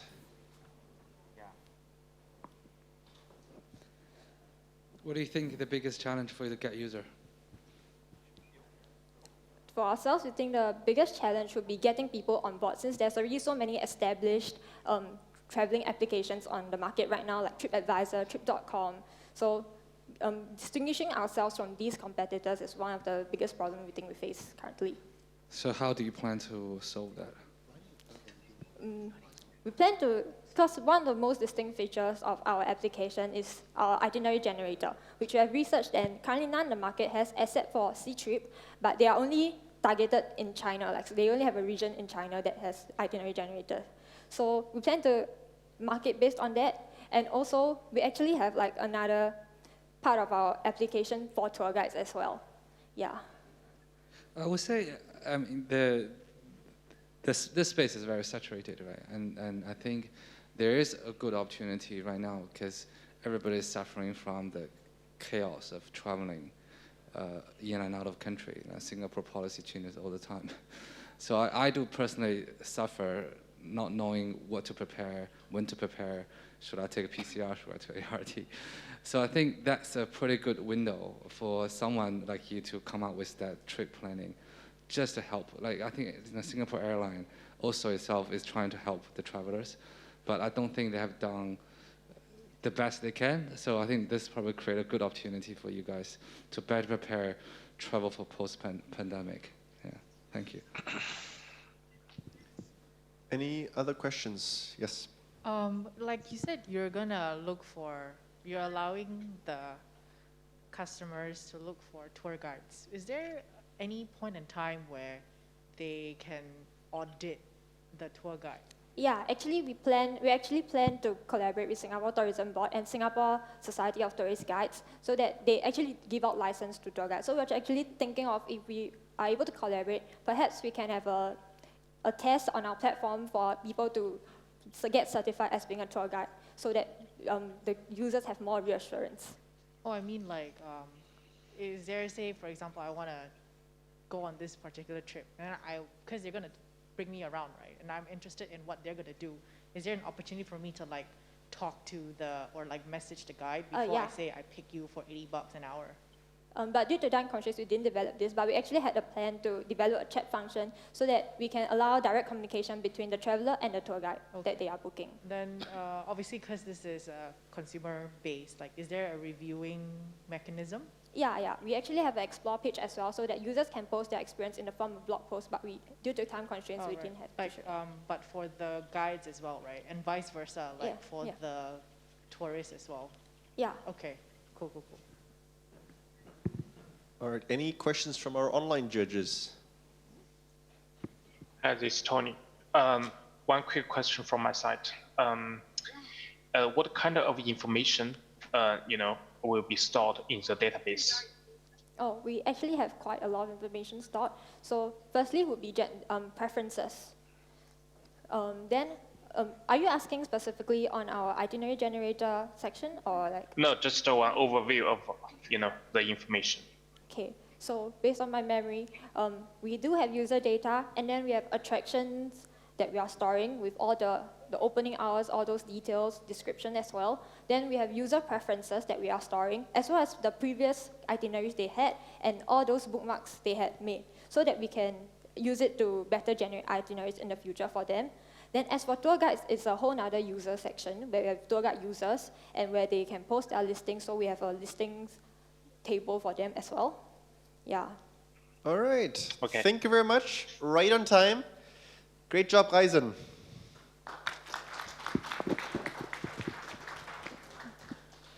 And up next, please allow me to welcome Team Sparkle Thoughts. A big round of applause, please, for our second last team for this session.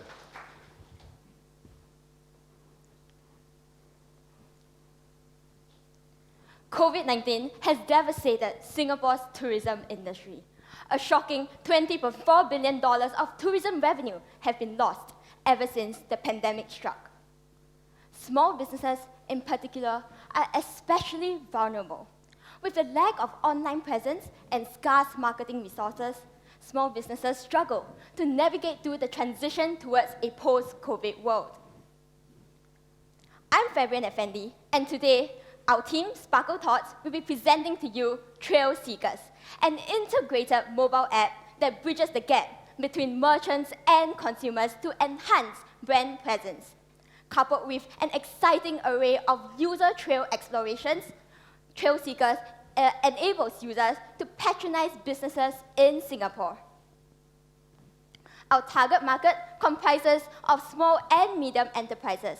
With an industry size of about 8,000 SMEs, we believe that Trail Seekers has huge untapped market potential. Now for our Trail Seekers demonstration. Reinventing tourism with Trail Seekers.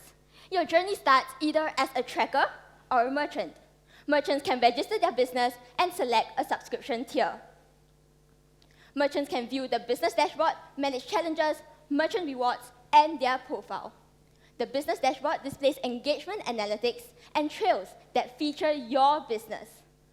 In the voucher section, Gold and Silver tier merchants are able to create, add, and view new vouchers. Meanwhile, the challenge section allows Gold tier merchants to be able to create new challenges to boost their presence. Meanwhile, the profile section allows merchants to edit their business description to reflect the latest changes. And that's all from our merchant walkthrough. Next is our trackers walkthrough. Upon login, trackers will be greeted by a challenge pop-up organized by merchants.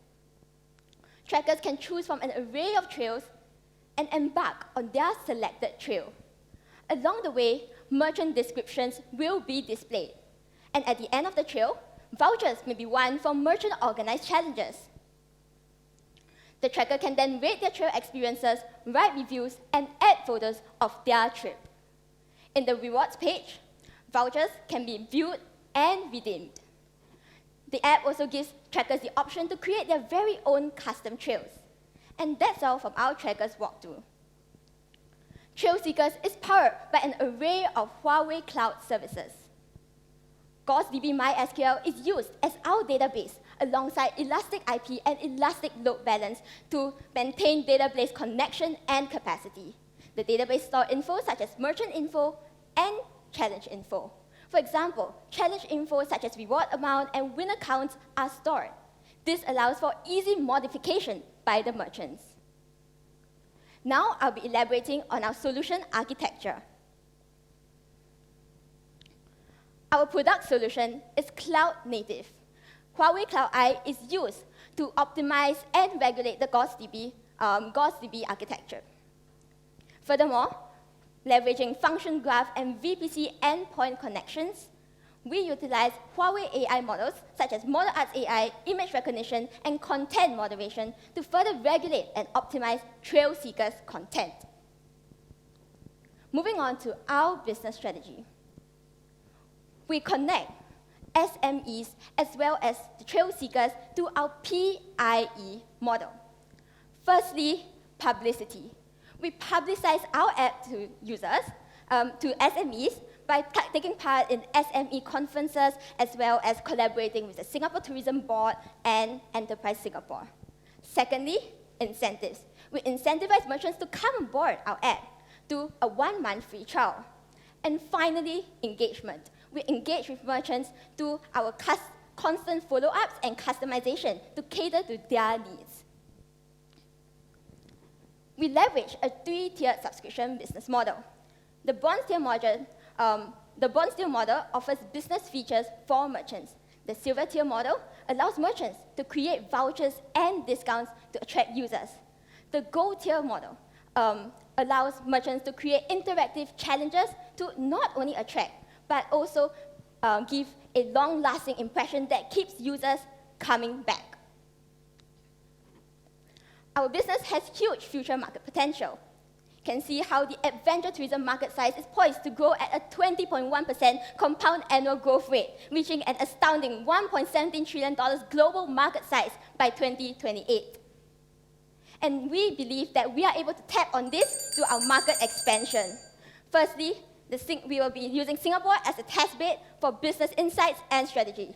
Next, we use app enhancements such as gamification and in-depth business analytics in order to further enhance our product offerings. And finally, we expand into Asian cities with similar demographics such as China, Japan, and Korea. With our capable and experienced team, we are confident that we are able to bring trail seekers and your businesses to greater heights. So join hands with us to reinvent the tourism industry together. Thank you. Thank you very much. Great job. Now let's open the floor for some questions, shall we? I take this as a yes. Any questions from our offline judges? Yes, Alexis. I'll start. So I have used something similar. Like there are other apps out there that wasn't quite addressed, where they will actually put you on a like murder mystery, and then you get to actually do like different GPS stops. And so it's location based as well.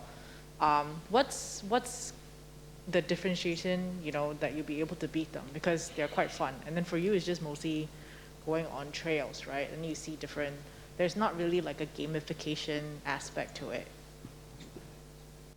So as briefly mentioned in our market expansion plan, we do plan to venture into further product offerings such as gamification to further enhance our app.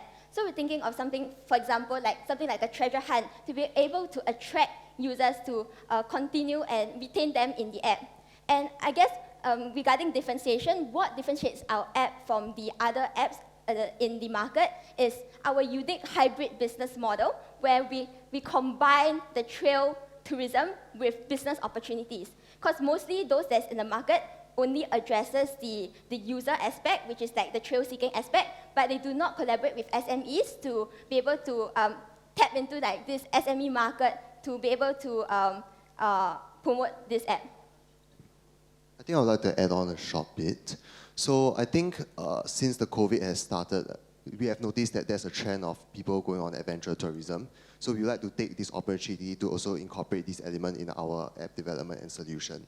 So because people are interested in this, we would like to hop on and ride on this trend and make sure that our solution actually caters to their current interests, as well as make sure that it's relevant to the market today. Then how are you going to get people to try out your app? With regards to the trying of the app, I think our team have thought through this carefully. Because our main client base is actually the businesses, so maybe I'll start off from the business side. So for the businesses-wise, I think one of the main considerations for SMEs is actually whether they are spending the money worthwhile or not. So I think the best option is actually to let them try our app for themselves, experience the benefits it brings, and understand that it actually benefits their business in the end. So I think one of the methods that we have thought of doing so is actually to have a 1-month free trial This allows businesses to actually understand how our app works and actually see the increase in human traffic flow when users tap into their shops, visit their shops, and purchase stuff from their shops. So for the user sides, I think it's quite relevant to what Fabric has said earlier. We use multiple elements such as gamification and all this to really capture their interest and really create this whole hype and a community that is interested in this adventure tourism and exploration trend. Yeah. So I just want to point something out. I think whenever we're going for new ideas, sometimes they are real business opportunities and they are fake business opportunities. One thing that I haven't seen is like the key motivation for people going hiking is to go on hiking, not to purchase stuff. So the essential need of spending money on the hiking trail isn't that high. Was that enough for you to attract the business owners? I'm not too sure. But I think that my point is, I use also a few trail applications. I found them not so easy to use. I was wondering like how the app itself can assist me as a travelers or hikers. And then I think if we're trying to tap into the business angle, I would really strongly recommend to validate whether there's a real need or just perceived needs. I think there's actually a real need for the business because, okay, first of all, I think the SME industry has been suffering since COVID. That is a fact, and they are trying to pick themselves up and recover, and the Singapore government is actively trying to push this forth. All right. Unfortunately, that's all the time we have. Thank you so much. Great job. Please, big hand of applause. Thank you. Thank you. And last, but certainly not least, please put together a very big round of applause for our very final team of this demo day, Team EcoShop. Please, come on up. Take it away.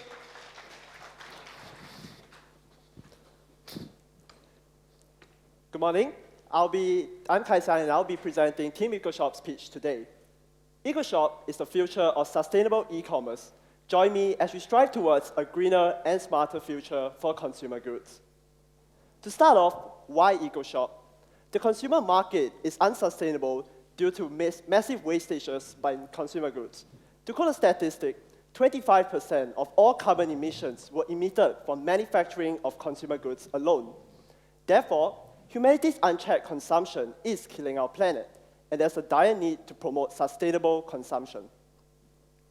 The solution that we came up with is EcoShop. EcoShop is the ultimate solution for the environmental conscious consumer. It's a platform where people can come together to sell and buy their second-hand products, as well as to offer their expertise in repairing others' products. You can think of EcoShop as a smarter and UGC-driven Carousel or Amazon, but with a greener approach. Now, let's take a look at the demo video for our product. So we first register an account, and on the home page, you can see the videos and the products recommended for the user. The user can search for videos and products, as well as filter by a dynamic list of attributes. For the video platform, users can like, dislike, and share videos on products and services. They can also slide down to view more information on the product. For our single listing creation, we use Huawei image recognition to automatically detect the item name. Users can also use our Infer Attributes feature to automatically generate attribute values from the description that they enter. Users can also use our OCR feature to detect any text inside the image and automatically generate attribute names and values. For bulk listing creation, by uploading a single image, we use Huawei image recognition to detect multiple items inside the image. We then create multiple listings for all of these images, all these items, and this helps to reduce the seller burden for having to sell when they're selling multiple items.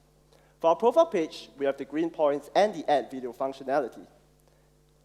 As you can see, a new video has been created here. So for our chatbot feature, we use Control Sound hosted on Huawei Model Arts to automatically reply to buyer questions whenever the seller is not online. The model picks out information from the item description and uses it as an automated reply to the buyer. So this helps to reduce the seller burden for having to provide fast and timely responses to buyers. So this is our Model Arts console panel. We can then complete the transaction over here. So here we can see we have earned some green points. So these are all screenshots of the services that we use, and I will talk more in the next slide.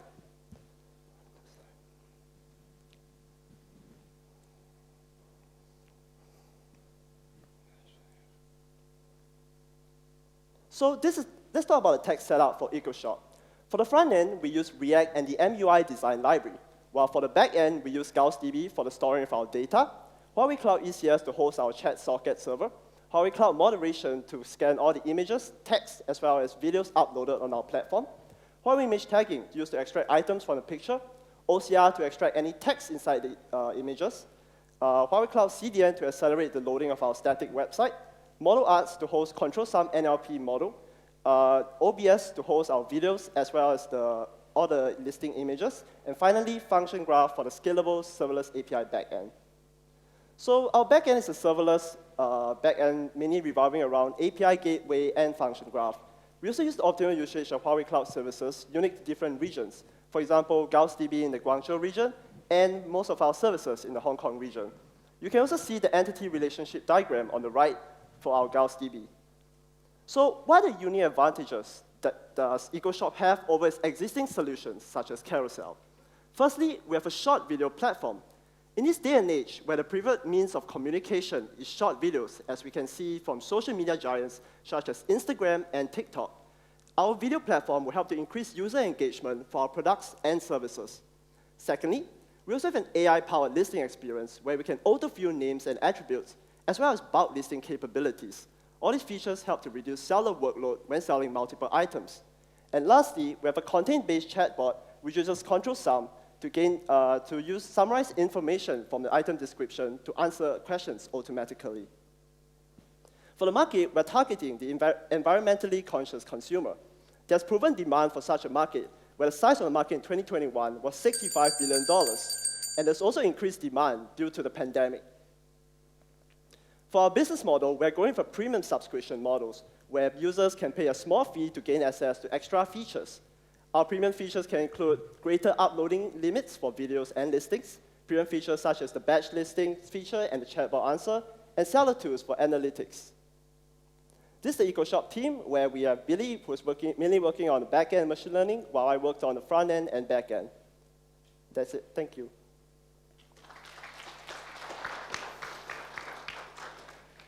All right, and for the last time today, any questions from our judges?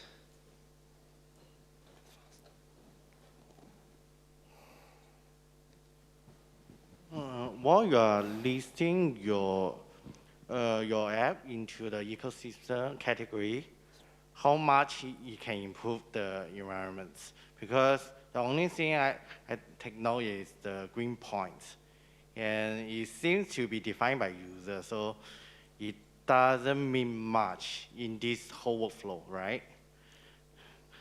I'll say the green points isn't really defined by users. We haven't really worked on it that in depth, but we do plan to use a more advanced model to detect how much exactly by buying that second-hand product we can actually save the environment. But I'll definitely say that defining it, letting the user define the amount of green points earned is definitely not that good of an idea.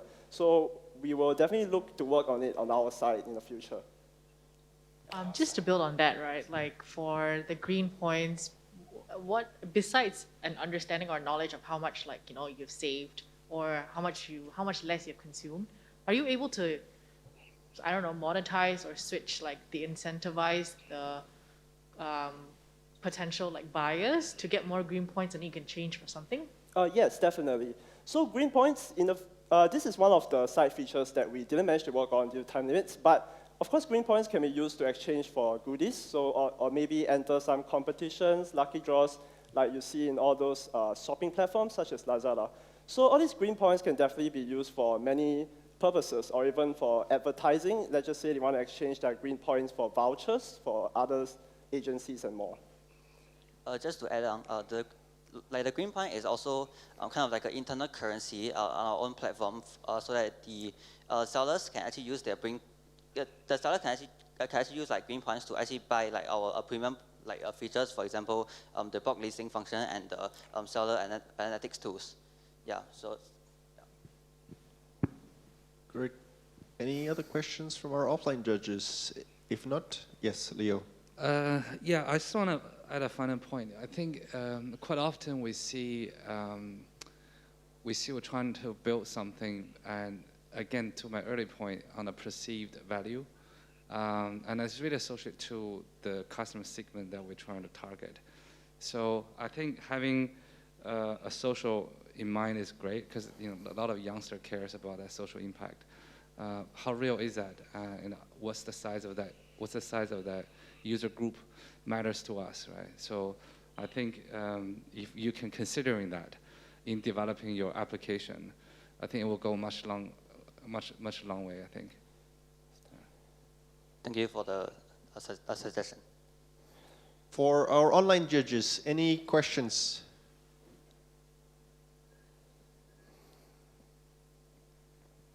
If not, there you have it. Yeah, we had so- our 10 teams. A big round of applause. Oh, did we have someone? No? All right, a big round of applause, please, again. My bad. For all our teams, everyone has done a phenomenal job. Thank you so much for all your hard work. Again, we came from 450, 190 teams, down to 10 finalists, all of which you've seen this morning. So the judges are going to be going away now to deliberate, discuss, maybe fight a little, I don't know, to discuss who are going to be the winners. And while they do that, as promised, we have a little coding competition. And I hope all of you have prepared. What's the prize? I mean, there's a lot of prizes already for the hackathon, but we've got yet another prize. The winner of this coding competition will walk away with a Huawei MatePad Pro worth $580 US. So I see people already getting the laptops out. It's very good. Very good, so what are the rules? The coding competition will last for 25 minutes. 5 minutes prior to the end, you'll hear our famous gong sound, just so that you know that we're about to run out of time, and please wrap up when that sound comes about. You have to submit your project, your answers, to sparkprogram@huawei.com. If you don't know how to type that right now, I really don't know how to help you, but it's up on the screen. And there's Wi-Fi here as well. There's a little tent on your desks where you have the Wi-Fi details in case you need it. So setup-wise, per the email that we sent you before, please make sure that you've pre-downloaded MySQL, and also that you have imported the tables and the data in the script. If you haven't done so, please again check our email or the platform announcements where you can find this. So what do you need to do? The challenge on hand is that you have to optimize the SQL statements, ensuring that you make a better version which executes the same tasks in less time. There's two things you need to do. What you can see on the left side is maybe a bit small. You can see the runtime pre-optimization, and the goal is to get that runtime down to as small a number as possible. So you need to submit the screenshots of both the pre-optimization as well as the post-optimization. So we can see how you've done it, as well as all of these slides are staying there. Don't worry, don't need to take photo, staying there. So please list all those things, and there are 5 different questions which you get to tackle. So with that said, I hope that's all clear. As I said, you have 25 minutes. The time now is 11:55, and then 25 minutes is going to be 12:20, right? No. Yes, 12:20. So you have until 12:20 to complete the challenge. May the best team win, and I'm going to take the judges away to deliberate and decide for the hackathon who are going to be the top teams. Good luck.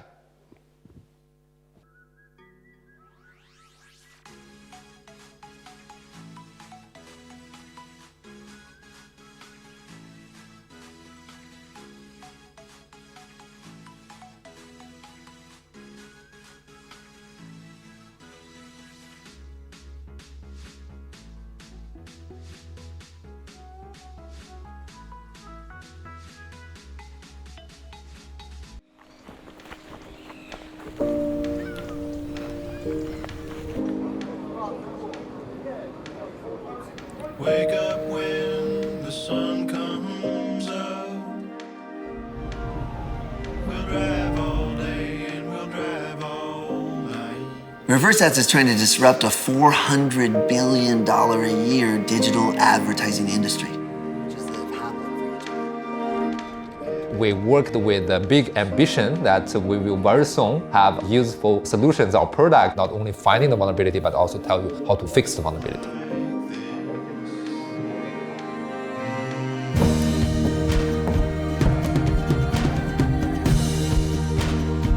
Our goal is to be in the top 50 cities in the world within the next 3 years.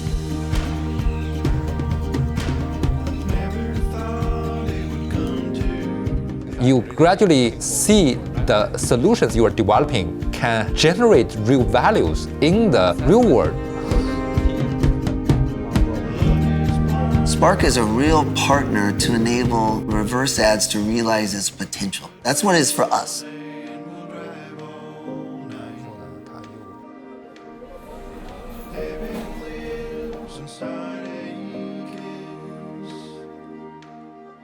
The sun don't set on love like this.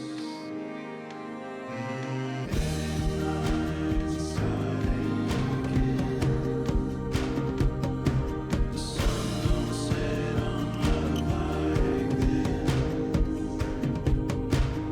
Living minds inside aching. The sun don't set on love like this. All right, I'm back, and as promised, I'm back with my surprise. My surprise is we're going to have an amazing closing remarks by Liu Yang, the professor at Nanyang Technological University, as well as the director of Cybersecurity Lab and co-founder of Scantus. Please, Liu Yang, join me on stage for the closing remarks.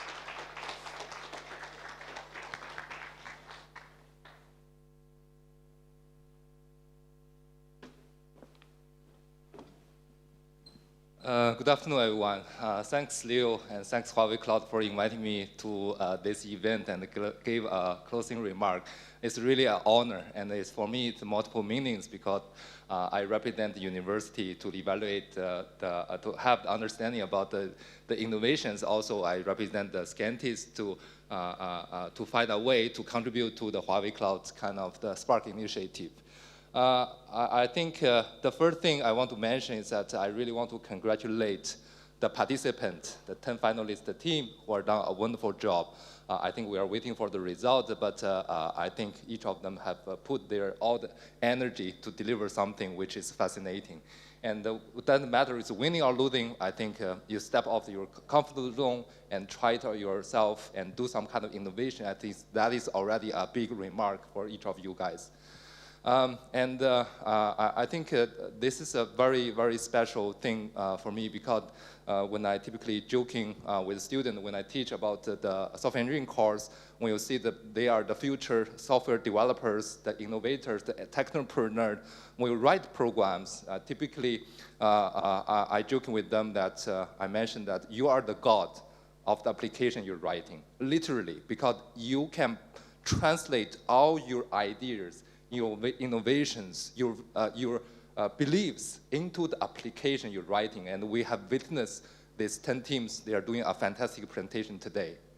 But I think on another hand is also at the kind of the god or the king, you also have the responsibilities to deliver reliable, secure applications. I think this is just the things I want to highlight in this kind of closing remark is that Scantis is so privileged to have opportunity to participate in this hackathon event.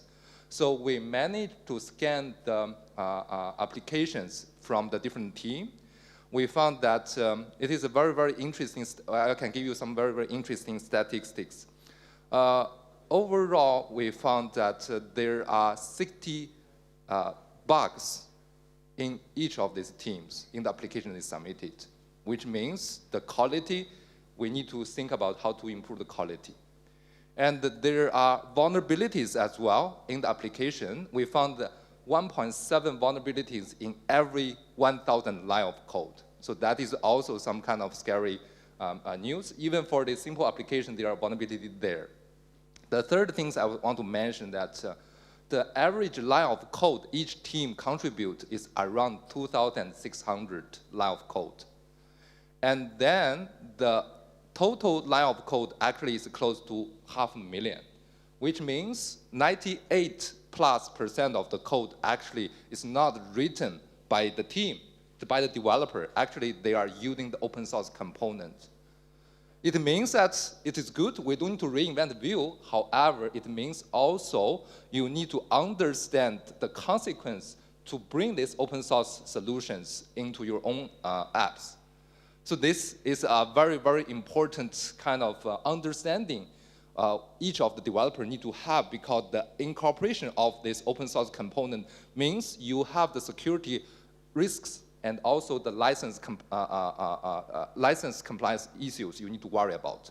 So this, I think, I just want to use this opportunity to mention about this. When you are the God, you are creating the innovation, you build this application you want to achieve without it. But when this business model really delivered, when we have millions of users, when we have the $1 billion revenues on top of this application, you need to think about the other side. So that is the reliability, quality, security of your application. The more power you have, the more responsibility. This also applies to the developers. So I just want to use this opportunity to call for the continuous learning, understanding about the importance of the software quality. And I hope also we can call for more innovations in this direction so that we can have a better digital world. I think that's all I want to say. Thank you very much. Thank you. All right, and now the part that we've all been waiting for, the award ceremony. Just a few quick rules to make sure we don't get any troubles with MOM. There are little stickers here on the stage. So for the teams that are coming up, please stand on the sticker. You can take your mask off. And then for some of the awards, I have multiple teams. I'll be calling you up one after the other. And in the end, we'll take a big group photo, but we've got to stay very safe here. So with that being said, the first award that I'll be announcing is the Social Impact Prize. And the Social Impact Prize winner will walk away with $5,000 worth of Huawei Cloud credits. And to help me award this prize, I'd like to invite Mr. Cheng Hao, the Managing Director of Huawei Cloud International, up on stage.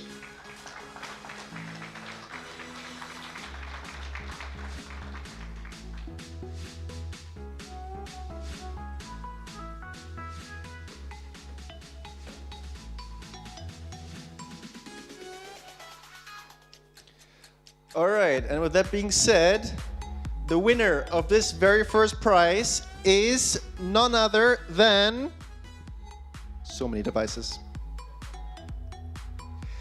the Horrible Cheesecake Team. Congratulations, you guys walk away with $5,000 worth of Huawei Cloud credits. Come on up, take a big photo.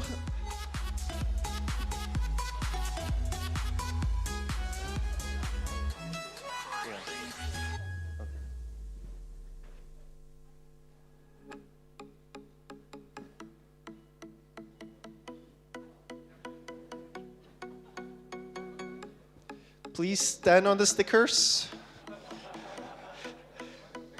One sticker per person.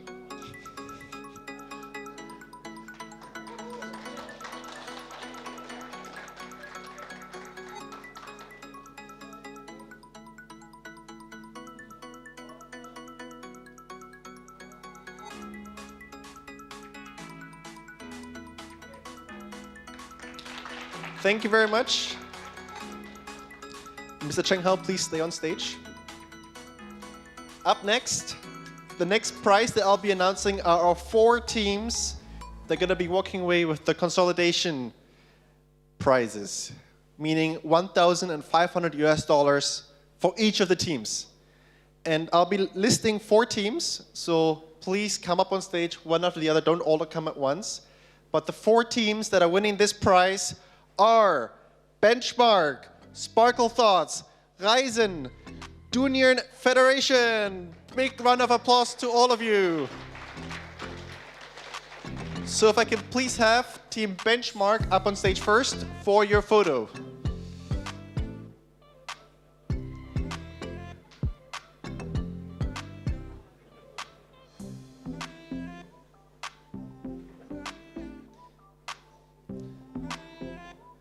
Big smile at the camera.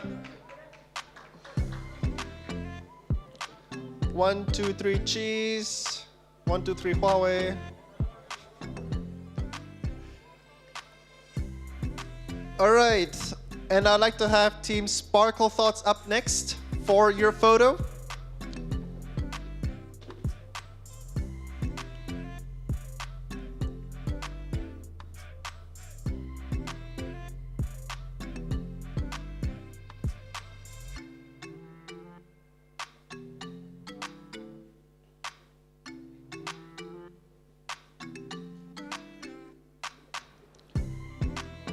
All right, and again, no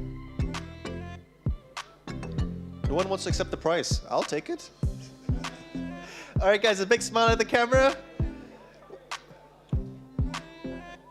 And please stay on the stickers.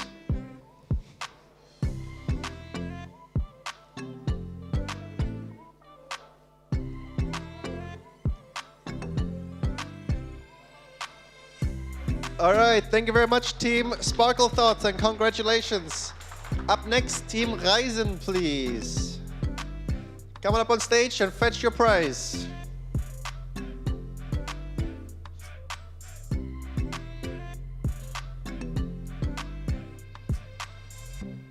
And if I can have Team Junior Federation on standby, that'd be fantastic as well.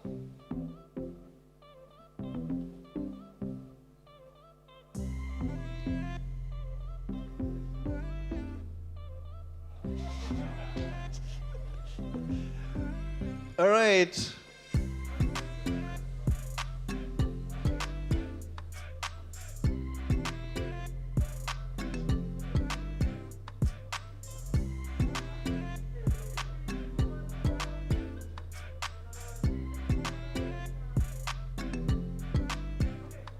All right, thank you very much, everybody. Thank you very much, Cheng Hao. Up next, we're going to move on to our next tier. Oh, sorry. Next tier, yes, next team. Next team, which is Junior Federation. I'm getting so excited here, my bad, guys. Junior Federation, please come on up on stage to accept your prize.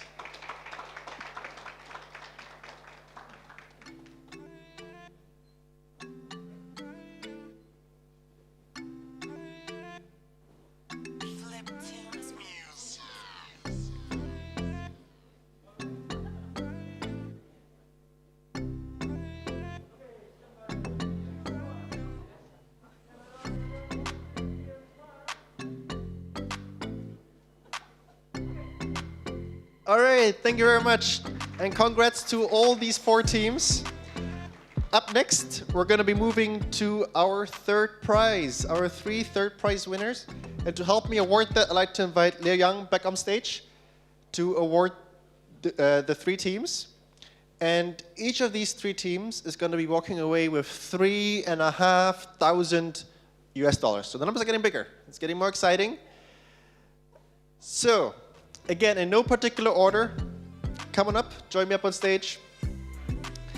The 3 teams that are going to be walking away with $3,500, and the drum roll please from the audience, are Harmony ES, Team EcoShop, and Horrible Cheesecake. Congratulations to all of you. If I can have Team Harmony ES up on stage first for their photo.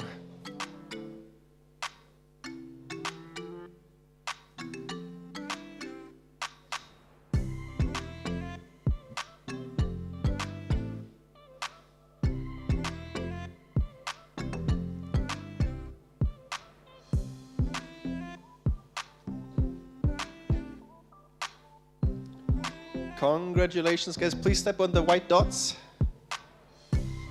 and smile at the camera.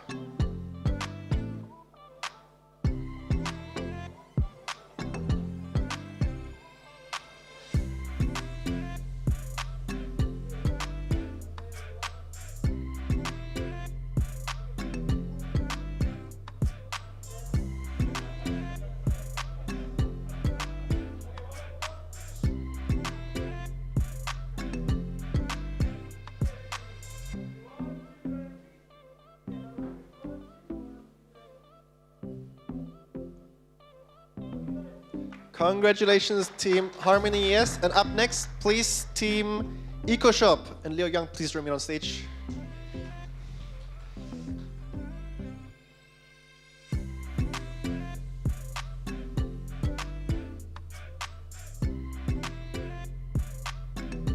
Also walking away with $3,500 in prizes.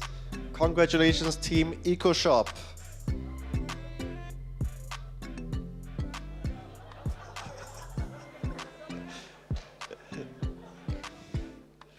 All right, one more.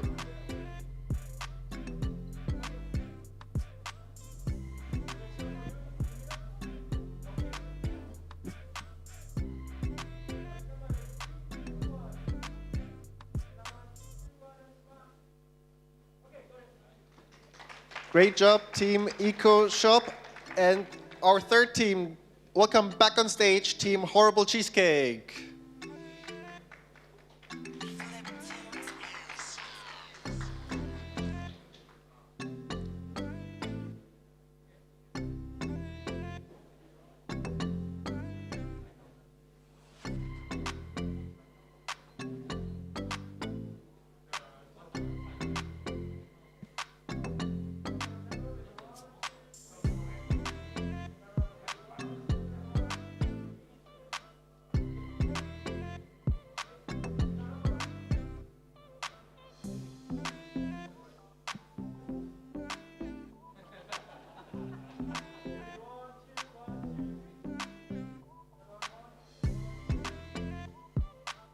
All right, another big round of applause for our third place teams. And up next, I'd like to invite Mr. Liu Jiang, the Chief Digital Officer of Huawei Cloud APAC, up on stage to help me give away the prizes to our two second place teams. Each of these teams will be walking away with no less than $7,500. Wow, yeah, I heard that. That's right. And another drum roll, please. Our two second place teams are Multi and Nozama. Come on up, guys. Great job.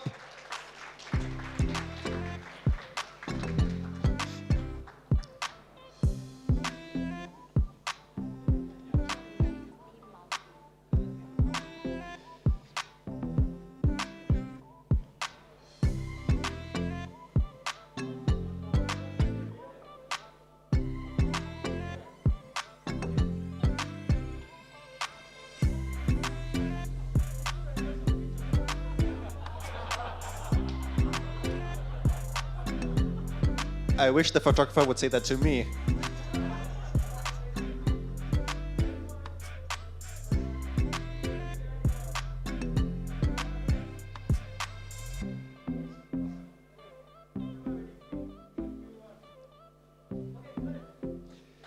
Thank you, Team Multi and Team Nozama. Please come on up for your photo.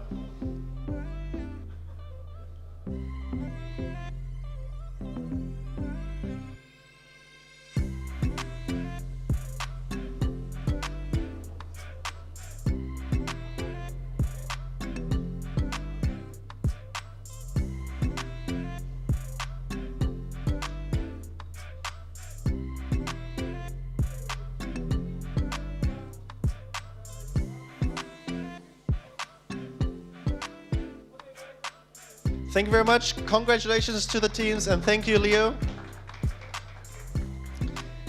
Up next, we move to the grand winner.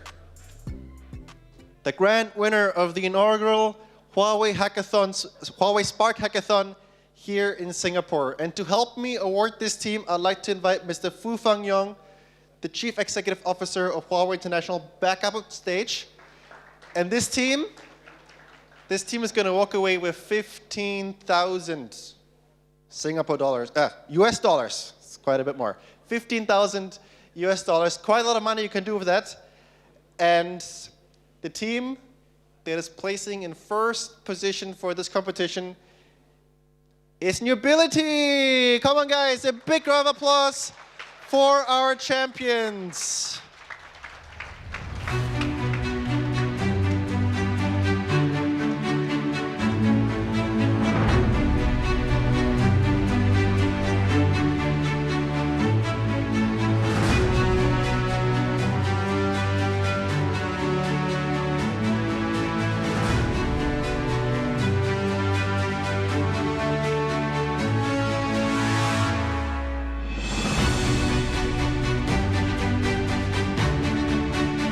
a nice big check for you. Please do not try to bring this to the bank.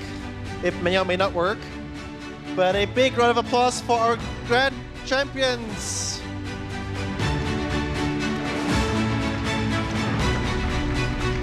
Congratulations from 190 teams. You were the winners.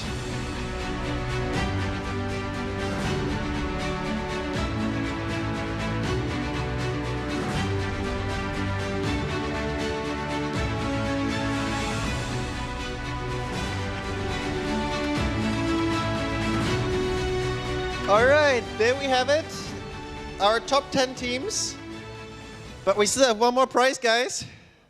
The coding competition. Yes. So the winner of the coding competition will walk away with a Huawei MatePad Pro.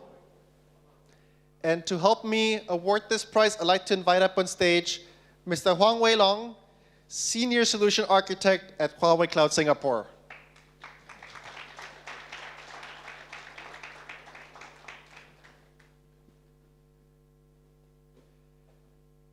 And the winner of this final prize for the afternoon is none other than Team Multi. Come on up, guys. Great job. Congratulations.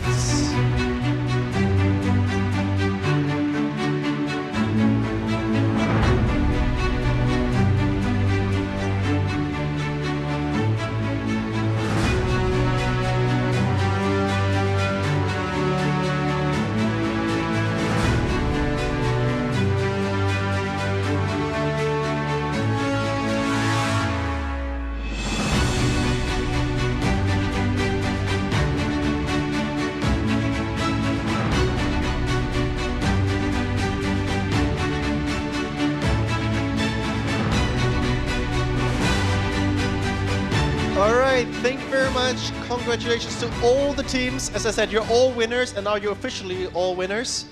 And to conclude it all, I'd like to invite Mr. Leo Jiang back up on stage for his closing remarks. Leo, please. Right, okay. Wow, I hope you guys know how to spend that money, because there's a hell lot of money. Great job, guys. First, I want to congratulate to all 25 teams and the top 10 teams for a fantastic job. It means a lot to you. It means more to us, because this is our first hackathon, and one small step to a very big ecosystem we're trying to build under Spark. I also want to thank for all of our partners and sponsors who come along and join us to witness this moment.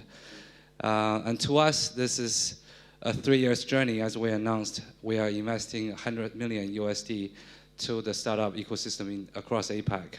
And today, we took that small step on the ecosystem of developers and students, which is part of our 100 million investment. And finally, I think I probably want to share something close to myself, just some thoughts. First thing I want to say is what Prof. Leo shared, 2,000 code that you've written in order to create a product like this in 4 months. That's an amazing result. And I don't know if you guys know that when I graduated in 2003, I spent 6 months writing 25,000 lines of code. And it wasn't as good as what you guys written. So I think the point here is you have a much better infrastructure today than 10 or 15 years ago. And you should really treasure that and make use of it. So today's time is very different. The second thing I want to say is when I graduated, in my graduation ceremony, the school dean said something to us. He said, we all make choices in life. Every day we make different choices. And sometimes the choice we make is measured on the risk that we take. Some risk is too high, some risk is too low, but ultimately we're making that choice based on the weight of risk. However, you know what the biggest risk in life is? On his term, the biggest risk in life is not to take any risk. So I think you guys have taken some risk. You have pushed yourself to come this long, and I think it's a great job. And in today's time, it's a very interesting time where the digital world is converged into the physical world, and the digital experience sometimes value even higher than the physical experience. we connect with more people remotely than we connect in this physical world. And we probably sometimes don't value the people who are around us as much, as you're posting, on Instagram and Twitter, so that. So I want to say the last thing is, as you are the force for the future, building this new digital world, don't forget the human touch. That's what matters, and that's what connects us to build a better digital world. With that, I want to thank you very much, and I'm looking forward to see everybody next year. Thank you. Thank you very much, Leo. And please stay on stage. So we'll take a big group photo. Yes, we so should Mr. have... Fu Fang Yong, please come up on stage as well. And then safe management, but only one person from each team to also join us on stage. And for all of you that have taken photos throughout the morning and afternoon, please post them on social media. The official hashtag is Spark Hackathon. I know all of you know how to spell that. I'm not going to spell that out for you. But if I can have one person from every team to please come up on stage, one person per team, to take a big group photo.